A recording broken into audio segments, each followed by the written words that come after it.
Республики Казахстан.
سلام و ادب بیننده‌های عزیز و ارجمند هواداران بازی والیبال گزارش مستقیم ما از مجموعه مؤسسه دولتی مکتب جمهوری مهارت عالی ورزشی اوید به نمودهای گوشتین منظور شما میگردد و همین حالا روزی آخرین مسابقه بین المللی اوید به والیبال در شهر دوشنبه صورت گرفته است و همین حالا ما یکچین تاجیکستان را میبینیم که عین حال با پیراهن‌های سبز و شورت‌های سیاه رقابت میکنند و حریف آنها یکی از دسته‌های بسیار هم پرقوت بیایم خطا نمیکنیم با حساب خواهد رفت و این دسته اصلا ژتوسی تالدیقخورغان جمهوری قزاقستان به حساب میرود.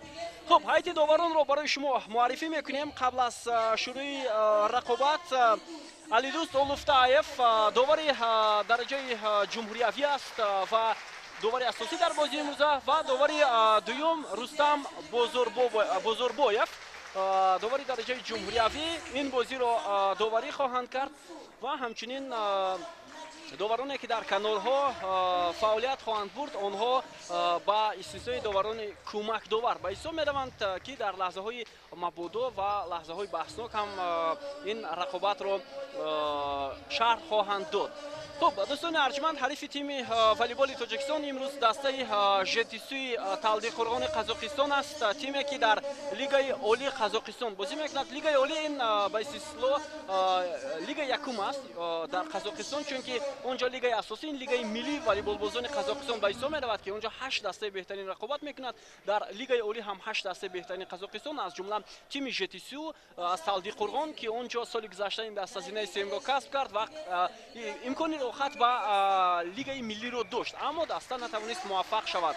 خب حالا بیاد متوجه میشویم با هیئت اساسی دسته ژتیسو که در بازی امروز هنرنمایی میکنند. 6 نفری اساسی و بازیگرانی که از دقایق اول رقابت خواهند کرد و این بازیگران امروز در میدان خواهند بود. 6 نفر بازیگر اساسی و البته اونجا لیبروی دسته هم هست، لیبروی که در هر لحظه میتواند به میدان برآورد. خب اونجا رقم یکم البرگن جونیسبک است، رقم دوم در ایتی دسته ارلان مختارов، رقم پنجم تاکجان زویرов، رقم 11 بازیگر ایلیا تاولژانسکی، رقم 12 ایبک ژاکسیلیکov و رقم 10 این لیبرو ژانسریک ژوماگالیف. خب هیئت دسته تاجیکستان در بازی امروزه چنین است دوستان ارجمند. بازیگران خیلی هم خوب. این رقم دهم منوچهر نیازوف بازیگر بازیساز، بازیگری که بیشتر هم دستهایش رو با پاس ها تامین میکند. خب رقم 7 فریز شکوروف، رقم 11 این بازیگر نام دارد یادگار غلامعلیف، رقم 6 علیشر میزروبوف، رقم 8 این البته شریف یورزاده کاپیتان دسته تاجیکستان، مکرم خوشچینوف لیبروی تیم ملی والیبال تاجیکستان در بازی امروزه و البته او بازی رو از کرسی دادی شروع میکند، چون که بعد از برآمدن بعضی بازیگران با ضرورت با دستوری سرمربی او میتواند به میدان آید. خب حالا بازی رو شروع میکنن والیبال بازان تاجیک از کنار میدان و واقعا هم بازی نخسته که این دسته ها انجام داده بودند با نتیجه عمومی 3-2 جنببست شد. اگر خطا نکنم روز جمعه این رقابت صورت گرفت و والیبال بازان ژتیسوی قزاقستان توانستند با حساب عمومی 3-2 پیروزی به دست آورند و اکنون امکان هست برای دسته والیبال تاجیکستان تا در رقابت دوم انتقام خود را از این تیم بگیرند و در این مسابقه زینه اول رو اشغال کنند. امروز واقعا هم بازی برای زینه اول است در مسابقه بین المللی که در پایتخت کشورمون شهر دوشنبه صورت گرفته ایستاده است و این هم اولین مراتب است بیننده عزیز، زیرا با ابتکار فدراسیون والیبال تاجیکستان و همچنین اسوسیاسیون والیبال بازان آسیای مرکزی مسابقه اولین بار در پایتخت عزیزمون شهر دوشنبه صورت میگیرد. خب منوچهر نیازوف اولین ضربه از جانب او انجام شد و لیبروی تیم ژتیسوی قزاقستان چندان خوب هنرنمایی کرده نتوانست و امتیاز نخستین هم به بازیگران دسته تاجیکستان حالا داده می شود. اکنون بیاید به حمله دسته قزاقستان متوجه میشویم. بسیار خوب توپ را گرفت منوچهر نیازوف و باید هم دسته او هم همین عنعنه را ادامه میداد. سخن در مورد غلامعلیف میرود اما او این کار را انجام نداد.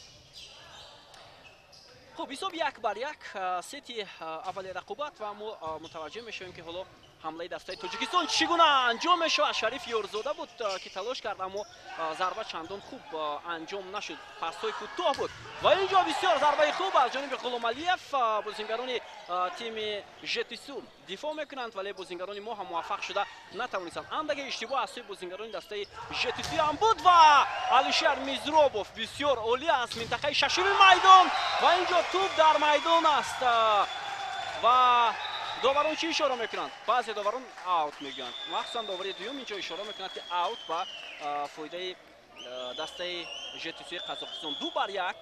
2-1 دقیقه اولی رقابت و بازیگران دسته قزاقستان حالا برتری نشان میدن. بسیار سدگذاری عالی بود از سوی بازیگران ما و اکنون سر ضربه دوم را از جانب بازیگران تیم ژتیسو میبینیم. یک ضربه خوب از جانب نظر ایمان نظرов. اینجا بازیگران قزاقستان هم چندان خوب هنرنمایی کردن نتوانستند ولی ضربه‌ای که انجام شد از جانب алишер мизробов аут меравад. Туб аз майдон берун мешавад. Дорогие зрители, прошу вас поддержать собой команду бурными овациями. Команду Таджикистан, команду Республики. Хуб, ҳисоб 3-1 ба фоидаи бозингарони ЖТС Қазоқистон. Аслан онҳо дар ин мусобиқаи байналмилалӣ бо исми Қазоқистон ғуломборди рақобатҳо шуданд. Ёдгор Ғуломалиев бисёр зарбаи хуб, аммо ҳамларо бояд зуд бартараф кунем. Партоби либеро боз ҳам Ғуломалиев аз канори майдон. имконияти хуб барои мо чанд дафъа ба миён омад. Аут. На, инҷо ишора мешавад ки туп дар майдон аст. 4-1.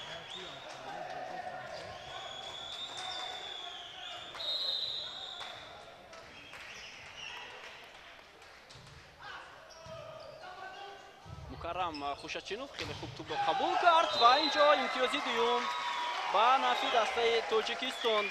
Ёдгор Ғуломалиев бозингари рақами 11 хеле хуб арзанда дар задани зарба ҳунарнамоӣ кард ва муваффақ ҳам шуд.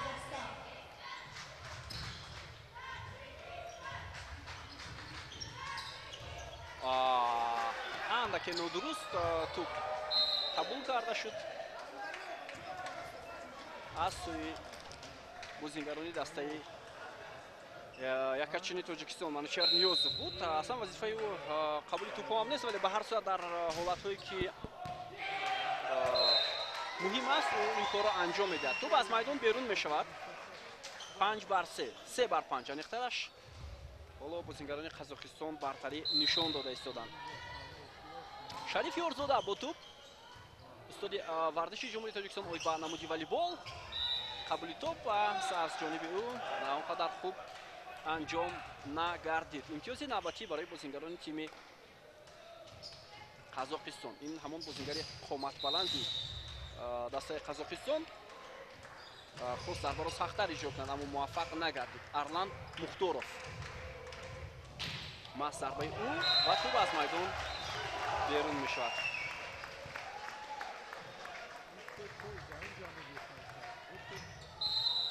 Ёдгор Ғуломалиев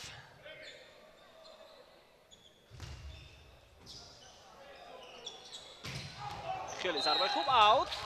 бале, тӯб аз майдон берун мешавад. садгузори бозингарони мо он қадар ба мақсад мувофиқ нест. бояд ҷиддитар муносибат кунанд волейболбозони тоҷик.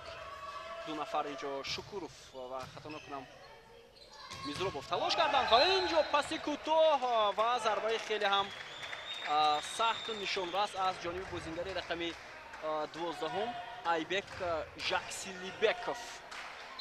ӯ аз ҳама бозингари қоматбаланд аст дар ин ҳайате ки дастаи Қазоқистон дорад. 7-5 фиреб бисёр олӣ аз ҷониби Манучар Ниёзов ва садгузори бисёр ҳам хуб аз ҷониби Фарид Шукуров. хеле ҳам олӣ. ҳисоб 6-7 наздик мешавад тими мо.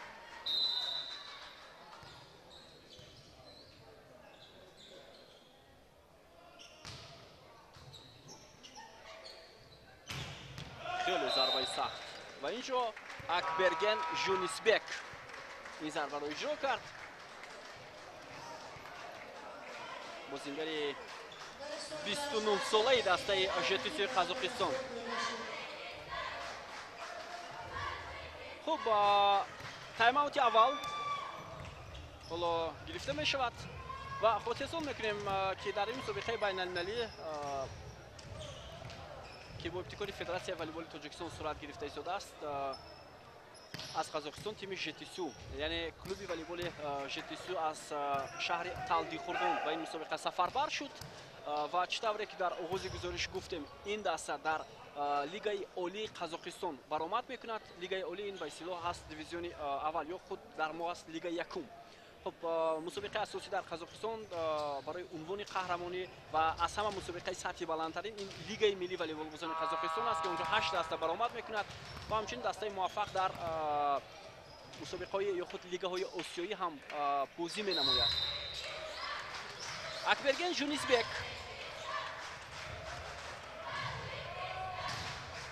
бисёр зарбаи сахти ӯ, вале тӯб аз майдон берун меравад. аут.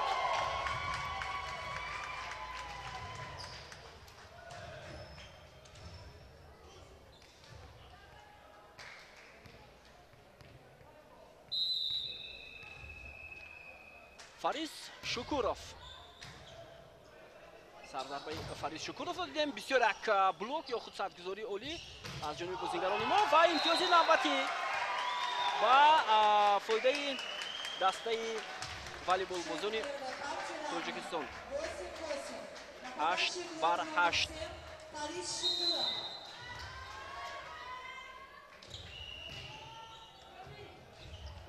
зарбаи дуюми ӯ ҳам гузашт ва касе инҷо блок намонд ё худ сад нагузошт дар муқобили зарбае ки аз минтақаи дури майдон, минтақаи якуми майдон иҷро гардид. Он бозингаре ки аз масофаи дуртар ҷаҳиши хеле ҳам баланд анҷом дод. Бозингари рақами 11 аниқтараш ва муваффақ ҳам шуд.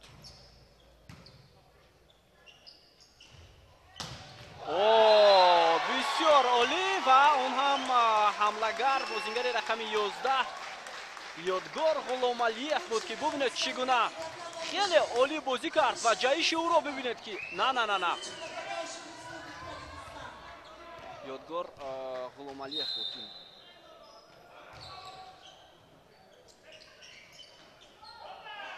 Назар Имом Назаров хеле хуб бозӣ мекунад. Акнун ҳамлаи навбатии бозингарони ЖТСУ. Як фурсати дигар Алишер Мизробов бисёр олӣ.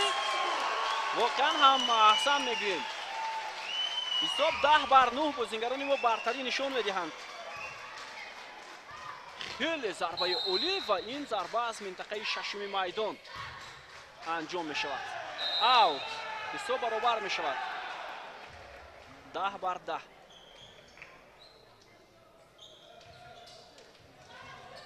хуб, дар назди туп бозингари рақами 8 аз дастаи ЖТСУ.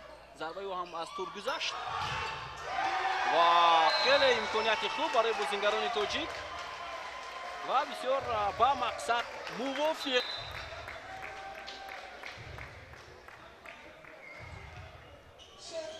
бубинед ҳолати такрор чӣ гуна бозингарони мо ҳоло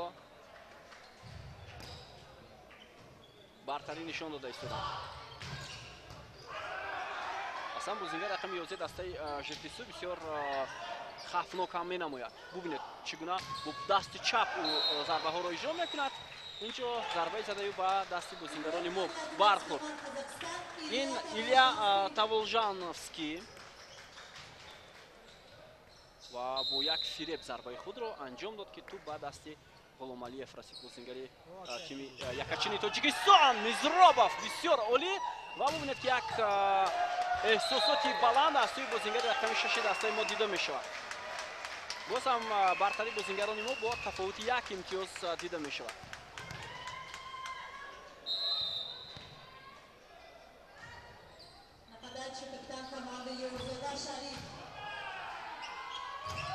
ва садгузори бисёр амолӣ аз сӯи бозингарони мо ва боз ҳам аммо ин дафъа дарёб карда натавонистанд. бозингари рақами дастаи Қазоқистон Арлан Мухторов аст. ӯ ҳам қомати хеле баланд дорад. ду дафъа талош кард ва дар кӯшиши дуюмаш муваффақ шуд ки зарбаро иҷро кунад ба маркази майдон.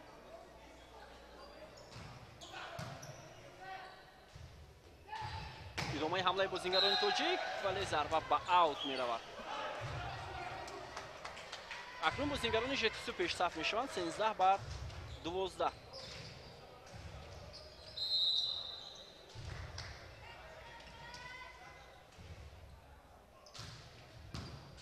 қабули туп бисёр хуб ва зарбаи кӯтоҳ Фарис Шукуров бисёр олӣ.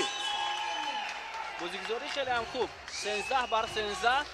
бубинед чӣ гуна аллакай замоне ки ӯ дар ҳаво буд туп барои ӯ қулай анҷом дода шуд ва ӯ тавонист бо дасти рост онро ба марказ анҷом диҳад ба минтақаи шашуми майдон.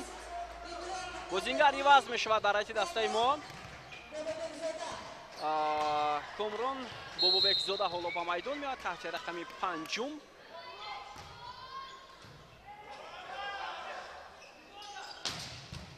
ва бисёр қабули туп аз хуб аз ҷониби бозингарони мо, аммо ҳоло бозингар рақами 3 Комрон این ضربه را خوب انجام داد نتوانست هرچند اون با میدان آمده است عین حال با جای کی وردی میدان شد برای با جای منچر نیوزوف و بازیگر رقم 5 رو هم در میدان میبینیم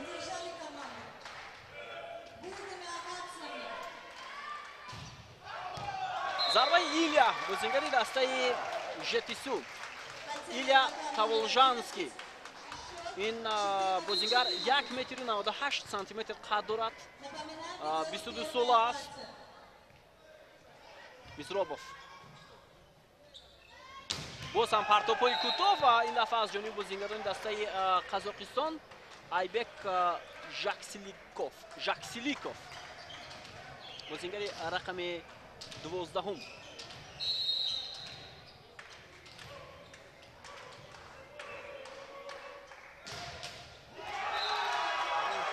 ضربه نمیگذارد از تور امتیازی نوبتی برای بازیگران تیم تاجیکستان 15 بر 15 حسابی بازی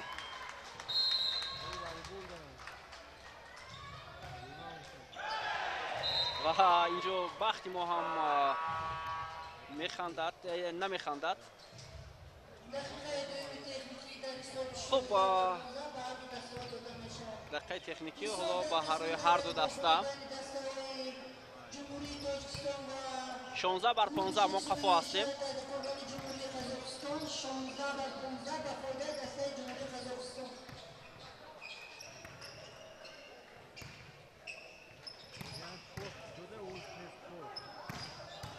خب بالاسی تکرار رو بیاد میبینیم در همین رقابت چگونه پرتوپای کوتاه هم از جانب دسته ژتیسو و هم تیم یکاچین تاجیکستان زود انجام داده می شود خیلی زود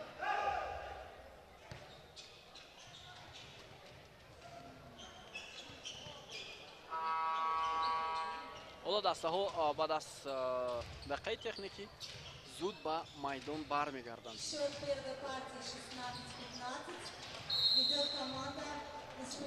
خب در نزد توپ حالا ایبک ژاکسیلیکوف بازیگر رقم 12 نامزد به استاد ورزش جمهوری قزاقستان بوده است این بازیگر و زود عوض می شود با لیبروی دسته ژتیسو لیبرو در حیط دسته قزاقستان این ژانسریک ژوماگالیف است خب منیچر نیوزوف برمیگردد و او بازیگر رقم 5 رو عوض میکند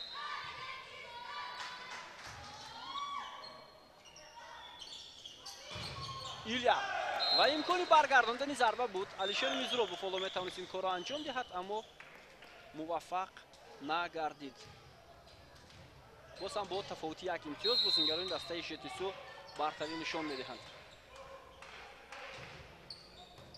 سرضربه بازیگر رقم 8 مرلم و توپ در میدان بازیگرانی که حالا میتوانستند دفاع کنند از تیم ما این گونه کار را انجام داده نتوانستند 18 بر 16 18 بر 16 تیم ژتیسو پیش صف است اینجا چی اشاره می شود؟ نادرست یعنی داور اشاره میکند که نادرست بازیگران ما توپ را قبول کردند خب 19 محمد یوسف صادق سرمربی تیم یکاچین والیبال تاجیکستان حالا اولین دقیقه های مسئولیتی رو میگیرد تایم اوت و شادی نظرامانوف هم یاردمچی حالا در نزدش است و آنها با والیبالبازان تاجیک دستور میدهند که چگونه هنرنمایی کنند بسیار بازی در سطح بلند است معلوم که تیم ژتیسوی طلبیکاران قزاقستان هم تجربه خیلی هم بلند دارد و اینجا ما در طولور نه تنها مردان همچنین به عنوان والیبال دوستدار کشور رو میبینیم که جمع آمدند و واقعا هم در تاجیکستان نمودی والیبال میان بانوان هم خیلی رشد کرده است و باید هرچی بیشتر این نمودی ورزش را رشد بدهیم تا هم سالمی جامعه و هم ترغیب و تشویق نه تنها ورزش بلکه والیبال هم بیشتر شود. خب امتیاز 17 برای والیبال بازان تاجیک به دست می آید 17 بر 19 با تفاوت 2 امتیاز ما همین حالا خفا هستیم و باید аз зарбаи нахусти назар имом назар аст бисёр чизҳо ҳаллу фасл шаванд. ҳоло ҳамлаи бозингарони Қазоқистон ва Мизробов андаке худро ба қафо кашид. танҳо Шариф Ёрзода сад гузошт ва ин басандагӣ накард барои гирифтани имтиёзи 18. 20 бар 17. ҳамлаи бозингарони мо ва Алишер Мизробов бисёр хуб бозӣ мекунад. онҳое ки натавонистанд ҳамин лаҳзаҳо зарбаи Алишер Мизробовро дида, метавонад ҳолати такрорро тамошо кунед. бубинед чӣ гуна партоб мувофиқ барои анҷом шуд ва ҳатто 200 гузории бозингарони ЖТСУ монеа нагардид ба Алишер Мизробов. акнун ҳамлаи навбатии бозингарони ЖТСУ партоби кӯтоҳ, вале тӯб аз майдон берун мешавад. аут. инҷо ишора мекунад Алидус Олуфтаев довари асосӣ ки тӯб ба дасти бозингарони тоҷик расидааст. бед ҳолати такрорро мебинем ки воқеан ҳам ҳамин гуна аст ё на. тӯб хеле ҳам баланд, аммо ман наметавонам бигӯям ки инҷо шояд иштибоҳ буд. вале ба ҳар сурат дар ин ҳолати такрор хулоса баровардан бениҳоят душвор аст. имтиёзи 21 барои дастаи ЖТСУ. аут. 19 бар 21. наздик мешавем. бояд ангеза нишон дод, хислат нишон дод ва зуд ба бозӣ баргашт. ёдгор Ғуломалиев бозингари рақами 11 дастаи мо. бисёр имконияти хуб буд, аммо то як андоза туфа ҳам кардем барои бозингарони дастаи ҳариф. Алишер Мизробов бисёр хуб ва аҳсан.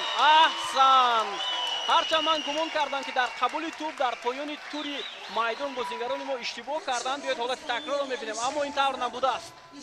бале 2 ва 3 зарбаро иҷро кард Алишер Мизробов. 20 бар 21. мо қафо ҳастем бо тафовути як имтиёз. ҳоло акнун сармураббии дастаи Қазоқистон тайм-аут мегирад.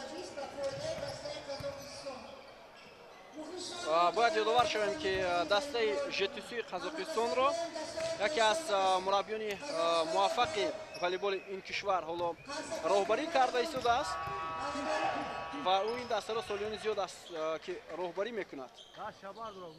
ин нафар Марат Адришев ном дорад.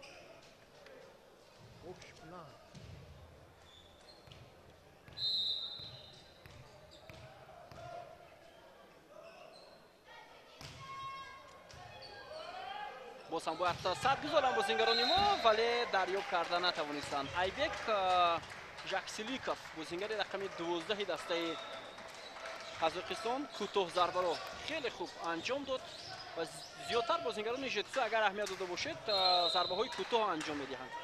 ин мувофиқ аст барои онҳо. Илия Таволжавский зарбаи ба аут меравад. 21 бар 22.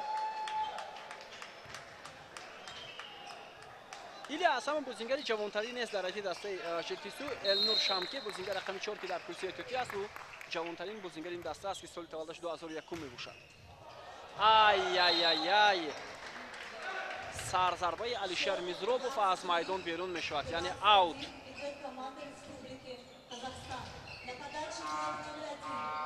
хуб Айберген Жунисбек ҳоло зарбаро иҷро хоҳад кард, вале ҳоло тайм-аут мегирад Муҳаммад Юсуф Содиқ сармураббии тими Тоҷикистон.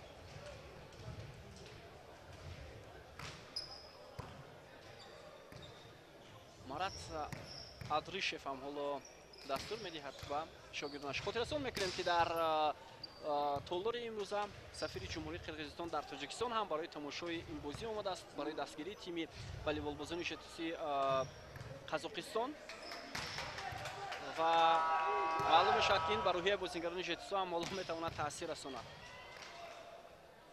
хуб, чанд фурсати дигар боқӣ мондааст ва бояд бозингарони мо зуд ба бозӣ баргарданд. ҳисоб 23 бар 21 ба нафи волейболбозони ЖТСУ.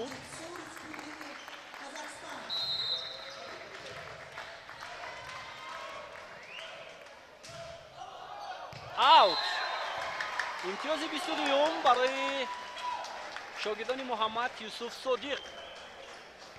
ва ҳоло дар назди тӯб Фарис Шукуров бозингари рақами 7 дастаи Тоҷикистон. اکنون میبینیم که چگونه باید اما نشان بدیم و بدون گذاشتن سر بازیگر رقم 11 دسته ژتیسو ایلیا تاولژانسکی نتوانست ضربه‌اش را انجام دهد و ضربه جدی به تور رسید. 23 بر 23 بیننده عزیز، ستی اول رقابت در این بازی و اوت. متاسفانه امتیاز 24 برای دسته ژتیسو و ضربه نخستی شکوروف خوب بود اما ضربه دومش از میدان بیرون شد. ایبک ژاکسلیکوف توپ قبول کرده می شود. بازیگران ما باید خاراکتر نشان بدهند اما پرتابی که از جانب لیبرو برای مانوچهر نیازوف بود موافق نبود برای برداشتن آن و اشتباه هم بود از جانب مانوچهر نیازوف. 25 بر 23 دسته والیبال ژتیسوی قزاقستان حالا در ست اول پیروزی به دست می آورد با حساب 25 بر 23 و بازیگران میدان هم با مانوچهر نیازوف حالا اعتراض میکنند، عصبانی میشن و باید اونها فشار نآورند و بازیگری که بیشتر پرتاب را انجام میدهد. این یک ناامدی کار هم هست و ما لحظه تکرار را منتظر هم هستیم که چگونه توپ از جانب لیبرو برای اون ناموافق آمد. اگر شما دیده باشید مانوچهر نیازوف آماده بود که هر چه زودتر توپ را برای بازیگران حمله کننده تیم کشور ارسال کند. با در سه ست دسته ژتیسوی قزاقستان با حساب 25 بر 18 25 بر 18 و 25 بر 23 غلبه کرده بود. معذرت بر 15 بر 11 غلبه کرده بود. خب اینک امتیاز نخستین برای دسته والیبال بازان تاجیکستان در آغاز ستی دوم.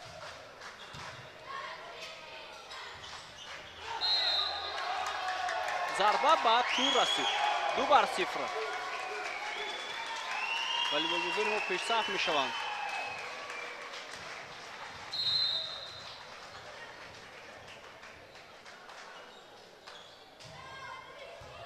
خیلی ضربه خوب حمله دسته ژتیسو شریف یارزاده فرصت برای بازیگران ما اما این حمله رو میبایست بازیگران ما خوبتر انجام دهند. اوت 3 بر 0 انا اینجا توپ با بازیگران ما رسید و از میدان بیرون شد. 1 بر 2 بود است. معذرت. شریف یارزاده میخواست فریب دهد. خیلی قبولی خوب است. باید به تو رسیده باشد بازیگر رقم 1 دسته ژتیسو ولی او اشاره میکند که به تو رسید. اکبرگن ژانیسبک ببینید حالت تکرار این چیز رو نشان میدهد.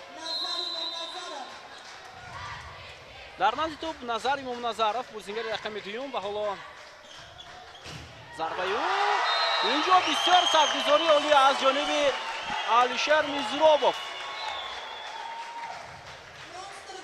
ببینید چگونه سرگذاری تنها از جانب بازیگر رقم 6 تیم تاجیکستان. حمله بازیگران ژتیسو و لیبروی تیم ما تلاش کرد برای موفق شدن اما نتوانست این کار را خوبتر انجام دهد. حساب 2 بر 4 حالا هم برتری والیبال بازان تاجیکستان دیده می شود. арлан мухторов سرضربه او خیلی موافق و با تو هم رسید اما ضربه یادگار غلامعلیف. تماشاگران گرامی خیلی خوب و با مقصد موافق. همین حالا تشبوس با نفی بازیگران تاجیکستان است. اکنون کوتاه ضربه با اشتراک بازیگر رقم 12 ایبک ژاکسلیبکوف بازیگر قامت بلند تیم قزاقستان.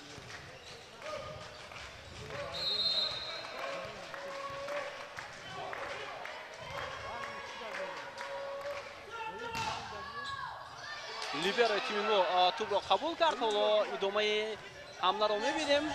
این موافق است برای بازیگران ژتیسو و همین طور آنها موفق شدند.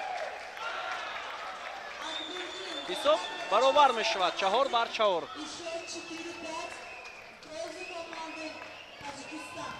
آه 4 بر 5 بوده است. بله.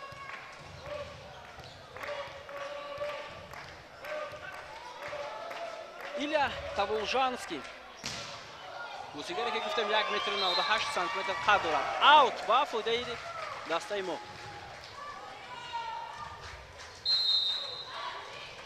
بازیگر قامت بلند تیم ژتیسو این ارلان مختارف است. بازیگر رقم دوم که 2 متر قد دارد و موافق است برای والیبال. قبولی توپ از جانب بازیگران ما چندان خوب هم نبود ولی ضربه نظر امام نظرов اندکی خفناک هم بود اما توپ از صدی گرفته فریز شکورов و همچنین بازیگر رقم 5 دسته ما از میدان بیرون می شود.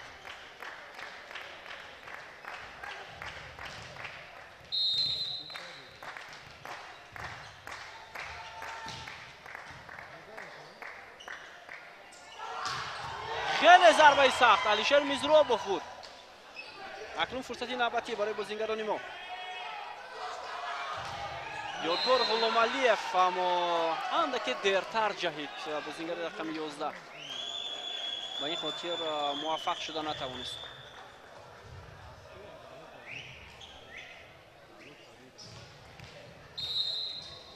خوب در میدان حالا همروز فضلان شایف در نقش منوچهر نیازов بازی دارد برای پرتاب انجام دادن و هم دسته هایش هنرنمایی خواهد کرد و ضربه کوتاهی فریز شکورов باز هم برتری دسته یکچین تاجیکستان. در تاجیکستان چمپیونات جمهوری تاجیکستان با والیبال هم صورت میگیرد و چند روز پیشتر جنبست شد. انیخته‌اش 14 ایون و سرگذاری عالی برتری کاملی دسته والیبال کشور فریز شکورов بود اگر خطا نکنم. هم فریز شکورov هم همروز فضلان شایف هر دو خیلی خوب هنرنمایی کردند در گذاشتن صد و حمله دسته ژتیسو. خب تایم اوت گرفته می شود. همین حالا معلوم می شود که سرمربی دسته ژتیسو چندان قناعتمند نیست از بازی دست پرورانش مرات ادریشف و بعد از اون که ما با سرمربی دسته ژتیسو مصاحبه انجام دادیم یعنی مصاحبه بدون دستگاه های نواربرداری او قید کرد که والیبال در قزاقستان در سطح بلند نیست در سطح میانه است یعنی در سطح میانه اونها این همین گونه است که تیم ملی کشور قزاقستان دسته به عنوان این کشور در مسابقه های سطح آسیا سزاوار بازی میکنند همچنین اشتراکی بازی های المپی است. دسته والیبال ساحلی این کشور هم خیلی رشد کرده است. 3 لیگ در این کشور در جمهوری قزاقستان فعالیت دارد که بازگوی رشد والیبال در خود قزاقستان هم هست. اوت امتیاز نهم برای دسته یکچین تاجیکستان. در ست دوم حالا بازیگران ما خوب هنرنمایی کرده ایستادند نظر به ست اول. ست اول هم خوب بود اما اندکی برتری را برای گرفتن امتیازها به حریف دادند. ضربه سخت از جانب ایبک ژاکسلیبکov.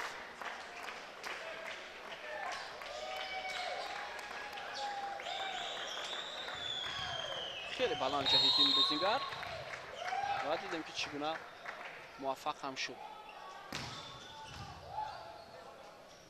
امروز فضلان شایف و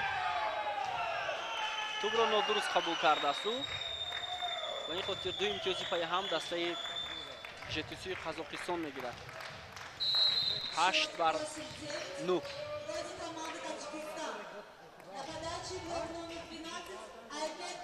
ژاکسلی کوفایبک بالا ضربه زد. ادامه حمله بازیگران ما را میبینیم. اوت است یا نه؟ چی اشاره میشود؟ میدان است. داوری کنار اشاره میکند که توپ در میدان بیاد. حالا تکرار رو میبینیم که واقعا هم توپ در میدان بود یا نه. خب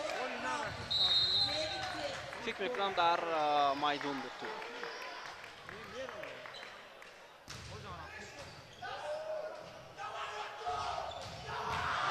یادگار غلامعلیف بسیار عالی. ضربه واقعا هم خوب و دیدنی از جانب این بازیگر زده می شود. یکی از جوانترین بازیگران در حیث تیم یکاچین والیبال کشور. خیلی خوب امتیازی دهم تیم ما را آورد. اینجا بدون یک گل شانس بازیگر رقم دوم ارلان مختارов بازیگری که از همه قامت بلند گفتیم در حیث دسته شتیسو این کار را انجام داد و موفق شد.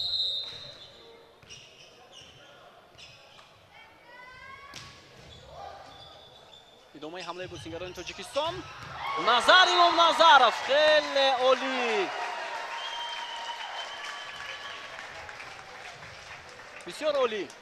ببینید پرتاب توپ دیاگونال بسیار موافق برای بازیگر رقم دومی دسته تاجیکستان و احسن هم میگوییم که از همین منطقه میدان ضربه را بسیار خوب اجرا کرد. اوت.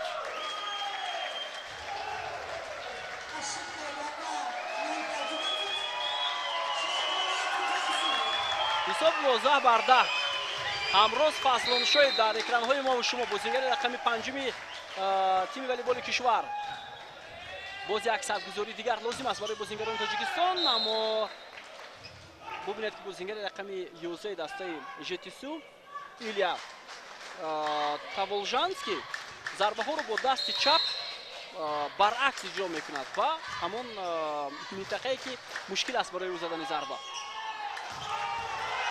و واقعا هم احسن با یادگار غلامعلیف که خیلی هم خوب ضربه را اجرا کرد.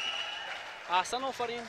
و این دفعه ضربه را بازیگر 11 دسته والیبال کشور از منطقه چهارم اجرا نمود و برای گرفتن توپ موفق نشدند بازیگران ما.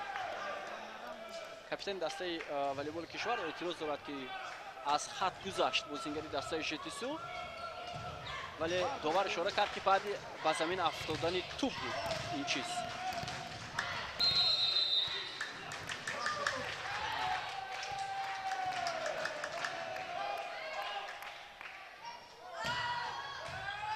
قبولی ضربه خوب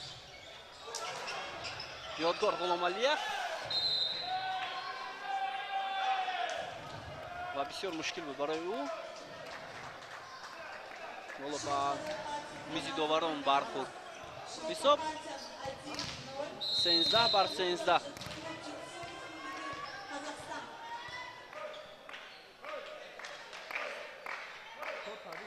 مختارов لیبر ما بسیار خوب بازی میکند. آی بسیار عالی. شریف یارزاده بازیگر قامت بلند تیم والیبال کشور این کار رو در سطح بلند انجام داد با دست چپ. ببینید با موقع خالی با منطقه ششم میدان دسته حریف این کار انجام داده شد.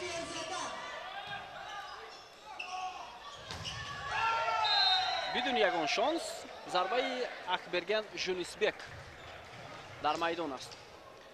خب یک مشکلی هم تو یک اندازه دیده میشه در دسته والیبال کشور. نخستین ضربه ها یعنی سر ضربه های بازیگران ما اونقدر خفناک نیستند برای بازیگران حریف شد. از همین لحاظ هم بازیگران ژتیسو توپ را خوب قبول میکنند و به حمله میگذارند. اما ضربه های اونها ببینید که چگونه خفناک و علیشیر میزرابov بسیار عالی هنرنمایی میکند. بازیگر رقم 6 دسته تاجیکستان علیشیر میزرابov.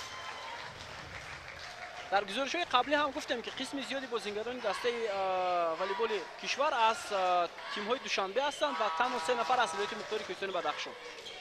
منیچر نیازف فولو با میدان میاد و کامران بابابکزاده آنها یادگار غلامعلیف و همروز فضلانشویف را عوض میکنند.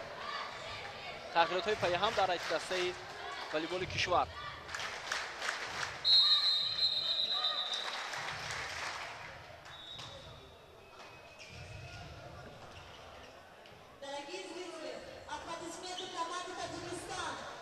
خب 15-14 حالا برتری دسته والیبال کشور دیده می شود. خب این مسابقه یک تجربه است برای تیم والیبال کشور، برای والیبالبازان تاجیکستان که در چنین مسابقه سطح بین المللی خود قرعه اشتراک کرده ایستادند و تجربه خوب هم میگیرند. خیلی ضربه سخت از جانب ایبک ژاکسلیبکوف. این بازیگر بیشتر والیبالباز کوتاه ضربه‌زن است در حد دسته ژتیسو.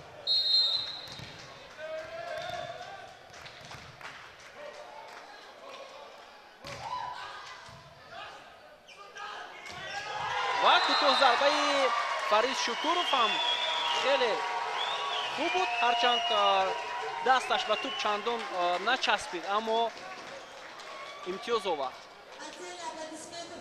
پرتاب بلندتر بود اگر خطا نکنم، پرتابی که با خودی فرید شکوروف انجام شد او خیلی بر وقت جهیده بود. تایم اوت گرفته می شود. خب این هم مهمانان هستند، سفیر قزاقستان در جمهوری تاجیکستان، همچنین پرویز صابیروف مسئول کمیته کار با جوانان و ورزش نزد کمیته جمهوری تاجیکستان، معاون این کمیته است، در این مراسم شرکت دارند. و از همین فرصت استفاده برده گفتنی هستیم که باید هرچی بیشتر برنامه‌های جدید برای رشد والیبال در کشور راه اندازی کرده شوند، چون که واقعا هم در کشورمان این نمودی ورزش رو باید هرچی بیشتر رشد بدهند تا من بالاتر گفتم هم سالمی جامعه تامین میشود با شغل ورزیدن به خود نمودی والیبال و هم ترغیب این ورزش زیادتر میشود و حتی اشتراک تیم های ما در مسابقه های سطح قاره و جهانی زیادتر میشود. این فکر میکنم تا یک اندازه خوبتر هم هست.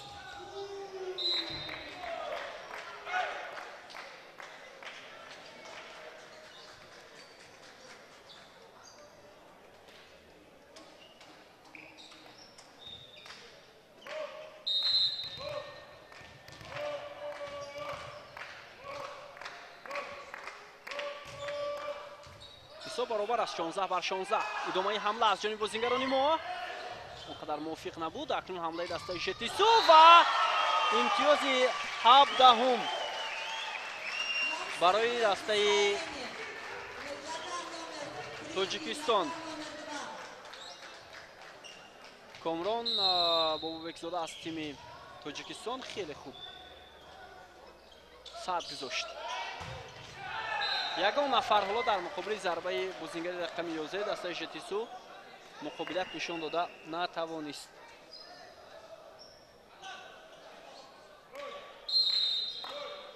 شکوروف میتوانست توپ را قبول کند ولی نبودن لیبرو حالا احساس شد در همین موقع.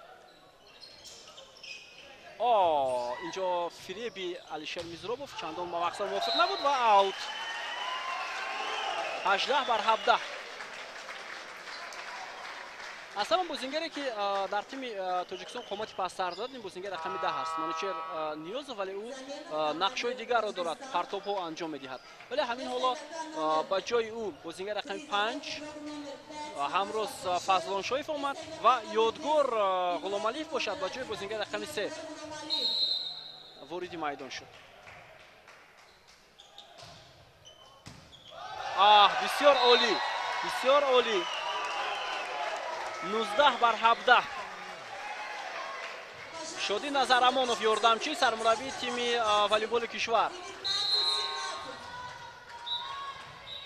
تایم اوت از جانب سرمربی تیم تاجیکستان محمد یوسف صادق. خب ست دومی رقابت است. بازی بسیار شدت بلند دارد، حتی با اشتراک هواداران این نمودی ورزش در تالار. برتری والیبالبازان ما دیده می شود با تفاوت 2 امتیاز.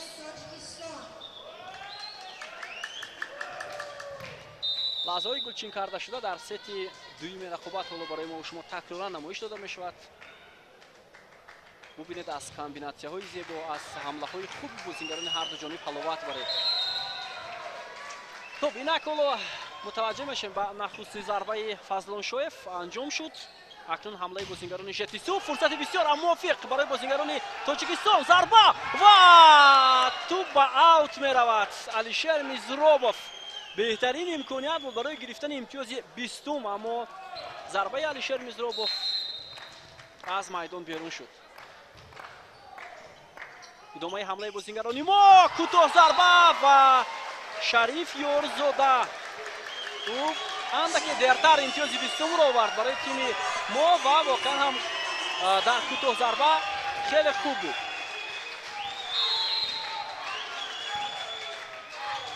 Назар Имомназаров майдон аст, туп дар майдон аст ва фикр мекунам имтиёзи навбатӣ. Бале, инҷо бозингарони жетису эътироз доранд аз намояндаи Қозоқистон ки туп аз майдон берун шуда буд, аммо ҳолати такрор ҳоло мебинем. бинандаи азиз, туп дар майдон аст, воқеан ҳам 100%. доварон иштибоҳ накарданд. офарин 21/18. бисёр хуб Ғуломалиев буд ва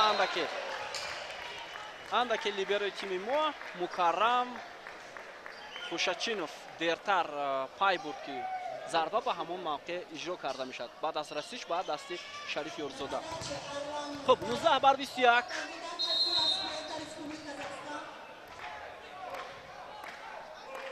Арлан Мухторов қабули туп хуб. боз ҳам сад гузоштанд бозингарони жетису. садгузори бозингарони моро мебинем. бисёр олӣ ва аҳсан, офарин. ва се нафаре ки дар поёни тур буданд ва ин корро дар сатҳи баланд анҷом доданд дар якҷоягӣ. ҳоло намедонам ту ба дасти кадоме аз онҳо расид. Шариф Ёрзода капитани тими волейболи кишвар хеле хуб ин корро анҷом дод. Шариф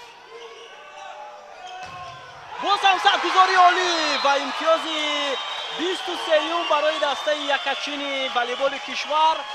ва аҳсан мегӯем ки ин корро Шариф ин дафъа ёдгор Ғуломалиев хеле хуб анҷом дод. 23/19. ба ҳар сурат ҳоло ҳеҷ чиз ба даст наомадааст. бояд бозингарон барои гирифтани 2 имтиёзи дигар талош кунанд ва муваффақ ҳам шаванд.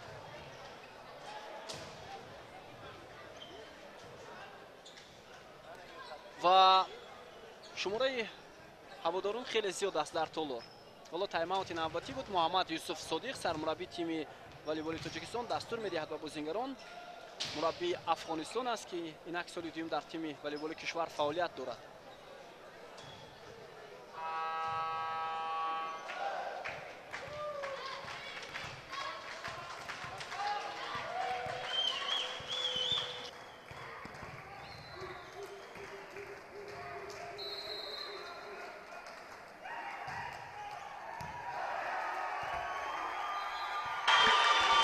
خب امتیازی 24 و تنها یک امتیازی دیگر.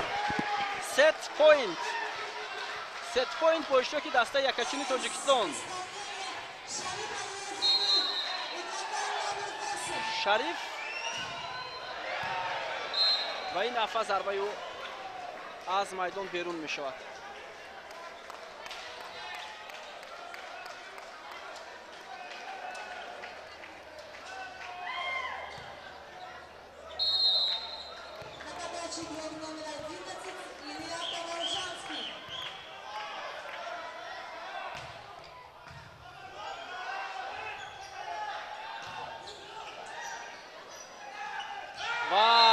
که فارغ بازی کردند بازیگران ما به این خاطر موفق نشدند. حریف هم نزدیک میشد. تنها یک امتیازی دیگر لازم است برای دسته والیبال تاجیکستان. ایلیا تاولژانسکی حالا در نزد توپ است. تایم اوت از جانب سرمربی تیم تاجیکستان.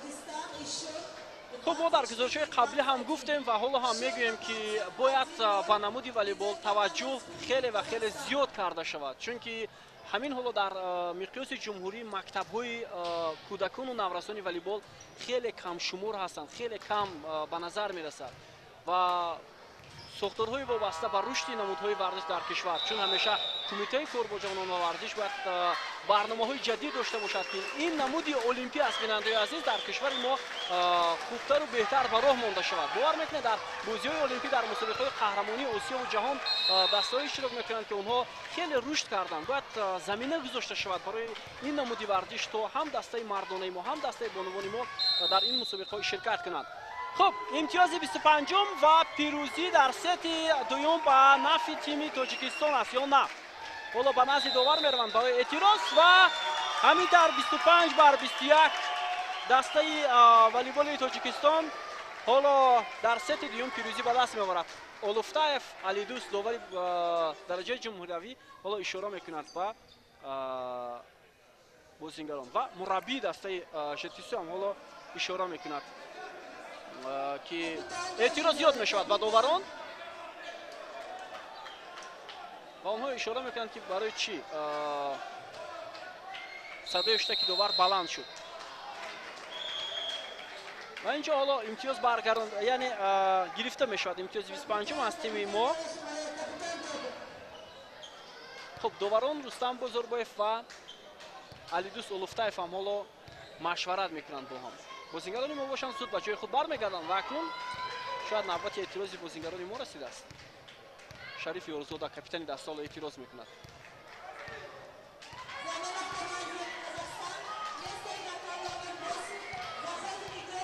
бозингари рақами 4-ум дар ҳайати дастаи Қозоқистон зиёд мешавад. бозингари рақами 4-ум Элнур Шамке, гуфтем аз ҳама ҷавонтарин бозингар вориди майдон мешавад. хуб, як имтиёзи дигар лозим аст бачаҳо ва бояд онро анҷом бидиҳанд, аммо Алишер Мизробов наметавонад ин корро хуб анҷом дода.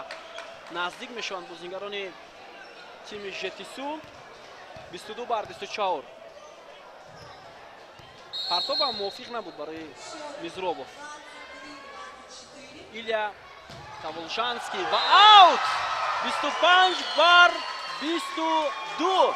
сети дуюм бо пирӯзӣ дастаи якачини волейболи Тоҷикистон ҷамъбаст мешавад.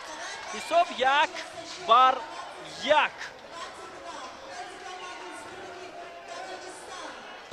ҳайати дастаи Қозоқистонро боз муаррифӣ кунем. ҳоло ҳамлаи онҳо сараввал анҷом дода мешавад ва аут. ҳисоб 1 бар 0. хуб, бозингари рақами 8-ум Мерлен, рақами 2-ум Арлан Мухторов, рақами 1 Акберген Жунесбек, рақами 5 Текжан Зоиров, рақами 11 Илия Таволжанский, 12 Айбек Жаксиликов. ҳамлаи онҳо хуб анҷом нашуд ва идомаи ҳамлаи моро мебинем, аммо аз мо ҳам чандон хуб набуд. ва рақами 10-ум бисёр олӣ, бисёр олӣ Шариф Ёрзода. ду имтиёзи паяҳам барои дастаи волейболи Тоҷикистон ба даст меояд. Назар Имомназаров ва Шариф Ёрзода. хуб, рақами 10 либери дастаи ЖТСУ Жансерик Жумагалиев. боз ҳам фурсати бисёр мувофиқ барои бозингарони тими Тоҷикистон. зарба анҷом мешавад, аммо натавонистем ҳамларо бо зарбаҳои нишондаст ҷамъбаст кунем ва акнун зарбаи кӯтоҳи Арлан Мухторов. ҳисоб 1 бар 2.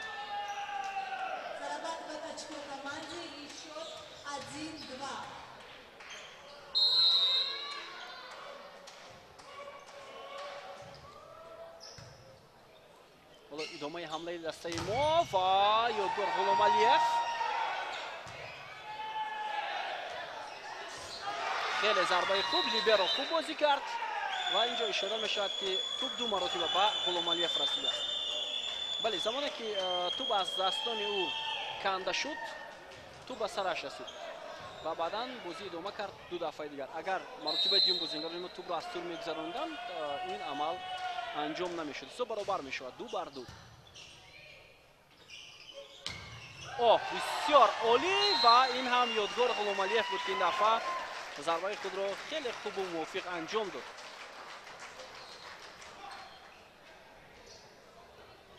қариб 2 метр қад дорад Ёдгор Ғуломалиев, бозингари бисёр хубу варзида.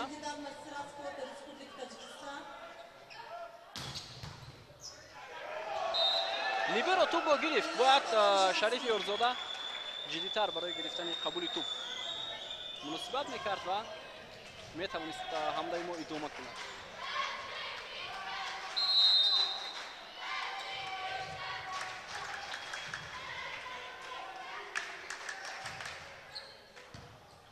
Мукаррам Хушачинов, Ёдгор Ғуломалиев ва иштибоҳи либерои дастаи Жетисуи Қазоқистон дар минтақаи панҷуми майдон ба амал омад. Жансерик Жумагалиев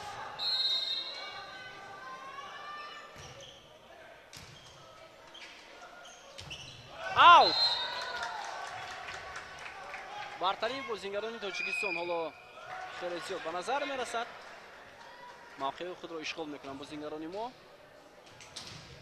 вобаста ба мавқеъ ҳам на инҷо имтиёз ба дастаи ҳариф дода шуд.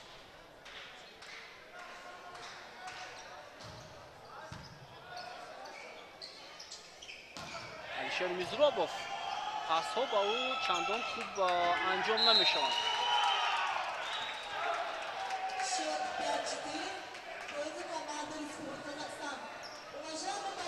боисои 5-4 бозингарони Жетису ҳоло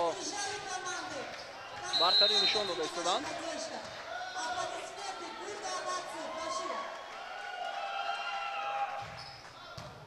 бубинед нахуст зарбаҳои бозингарони дастаи Жетису чӣ гуна аст. Ғуломалиев ин дафъа зарбаашро сахттар анҷом надод ва ҳеҷ кас нест дар ин минтақаи майдон. 6-4 ду дафъа бозингарони мо фурсатро аз даст дода.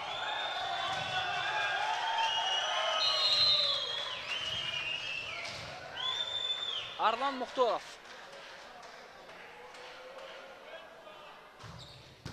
хеле зарбаи сахт. ба кӣ буд ин партоби ҳамроз? Фазлон Шоев ва имтиёзҳои паяҳам. таймаут лозим аст ман фикр мекунам барои дастаи волейболи Тоҷикистон.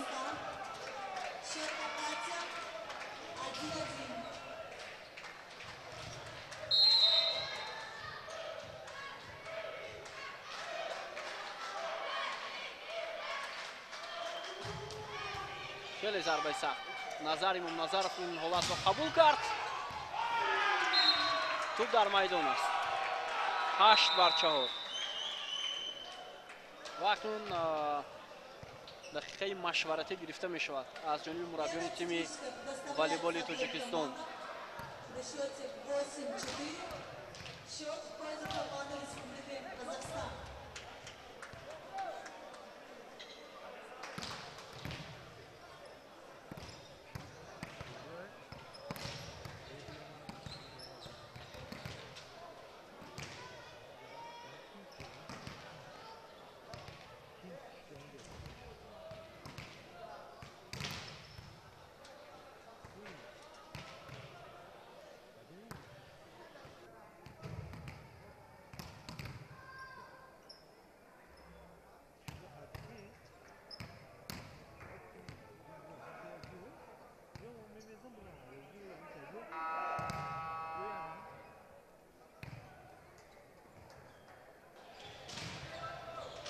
خب دسته‌ها برمیگردند به میدان.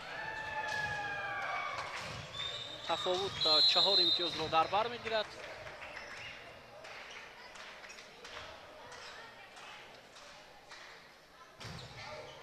آوت. خوشبختانه امتیازی پنجم برای دسته تاجیکستان حالا به دست آمد.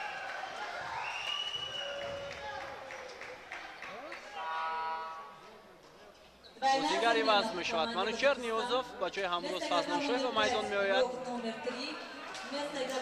و کامران باشد با جای یادگار غلامعلیف وارد میدان می شود. یک بازیگری که با دست چپ بیشتر ضربه میزند. دوریم این هم بازیگر رقم 3 کامران است.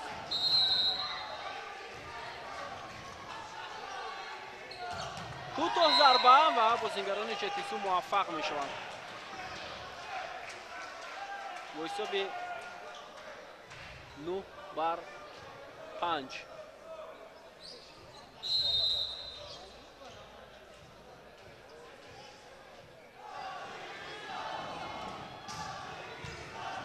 قبول توپ بسیار خوب از جانب لیبرای تیم تاجیکستان. علیشر میزرابوف بسیار ضربه خوب نشون راست و لیبرای دسته قزاقستان ژانسریک ژوماگالیف نتوانست این ضربه را برگرداند. کفکوبی مخلصان هم زیاد میشود در طولور.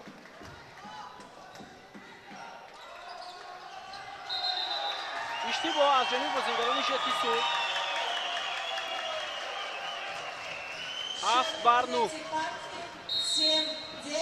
против команды Казахстан. علیشر میزرابوف و امتیاز هشتم. ببینید فرقیت 4 توپ را بازیکنان ما از بین بردند. این یک البته نتیجه بهترین است همین حالا در ست سوم رقابت. سرضربه علیشر میزرابوف این دفعه توپ از میدان بیرون می شود. حساب 10 بر 8.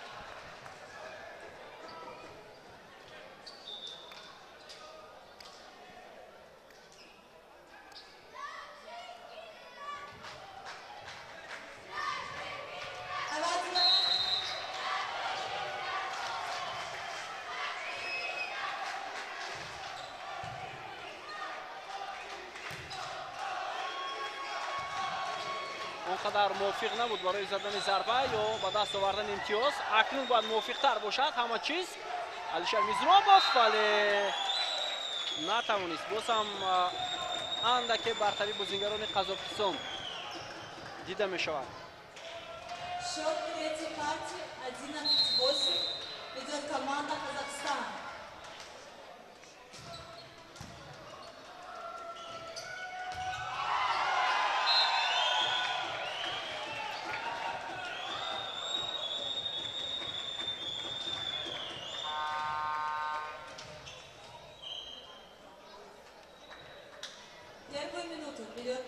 ضربه نظر امام نظرов از میدان بیرون شد. اوت.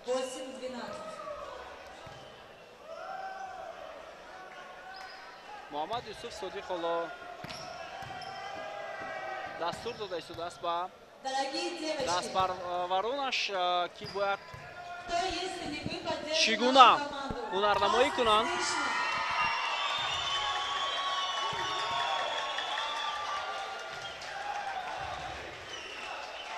بعد از دقیقه مشورتی حالا بازیکنان هر دو دسته به میدان برمیگردند.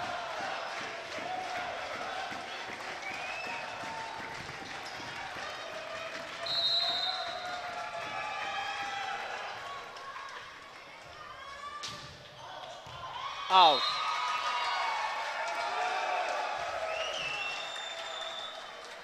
اکنون در سرضربه تیم والیبال تاجیکستان قرار دارد فرید شکوروف.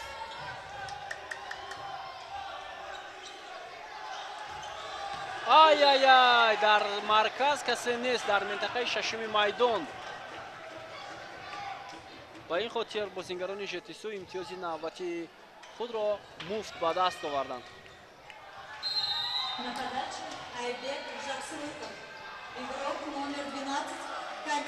خب بیاید متوجه میشویم.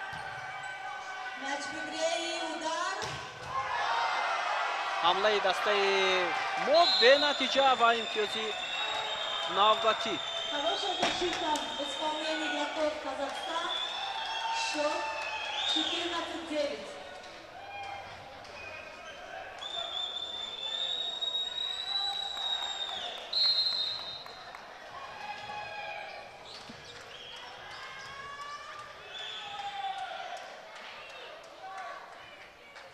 باز هم ضربه نخستی ایبک بازیگر رقم 12 دسته ژتیسو و سیره بر جانب نظر امام نظرов. خیلی خوب.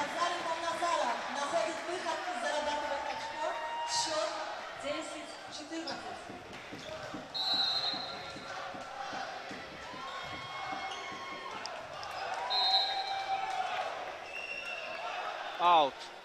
ضربه بازیگران ما به نتیجه.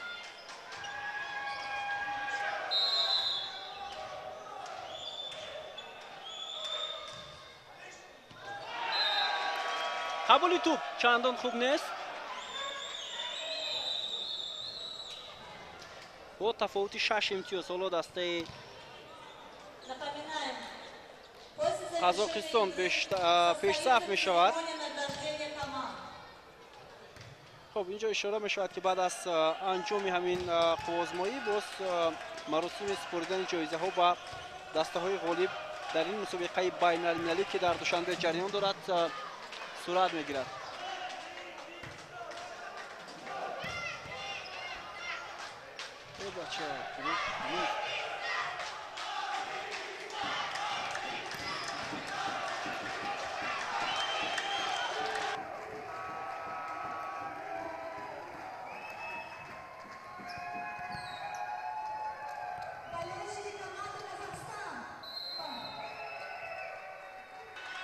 خب سرضربه از جانب بازیگری دسته قزاقستان و کوتاه ضربه بازیگران ما از جمله شریف یارزاده، علیشیر میزرابوف و 17 بر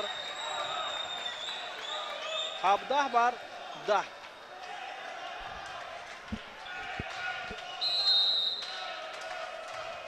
Передач капитан команды Арлан Альгижанов. خیلی ضربه خوب. تو بالا از بازی نبرآمده است. ادامه حمله بازیگران تاجیکستان. علیشیر میزرابوف. فرصت هست برای ادامه دادن حمله. شریف یارزاده. فرصت نوبتی اوت. یا نه؟ داور اشاره میکنه که توپ در میدان است. Мяч в поле. اما حالت تکرار رو میبینیم که حالا اوت بود یا توپ در میدان بود. بیاید این لحظه خوبتر در اکرانهای ما و شما هست. حمله دسته ژتیسو بود. بسیار نافهمو. خیلی فریب خوب. فریب خوب از جانب بازیگران ما ولی خیلی برتری کلان دسته ژتیسو رو میبینیم. خیلی زیاد.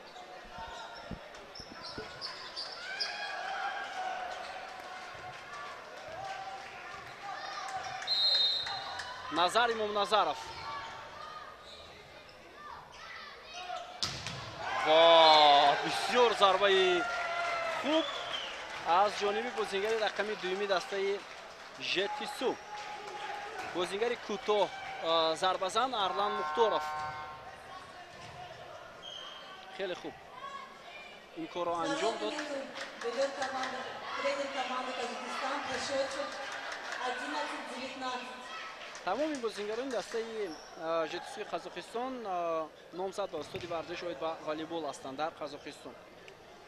در حیات این تیم Напоминаем счет по партиям. 5 نفر حمله‌گر، همچنین دو بازیگر بازیساز، یک لیبرو و همچنین دو بازیگر سدگذارنده دیده می شود.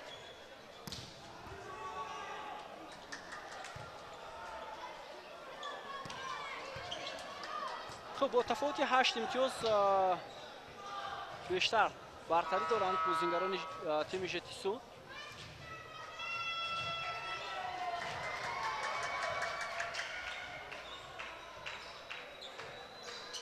خب بازیگر رقم 7 ژنیسبای عبدالرحمانوف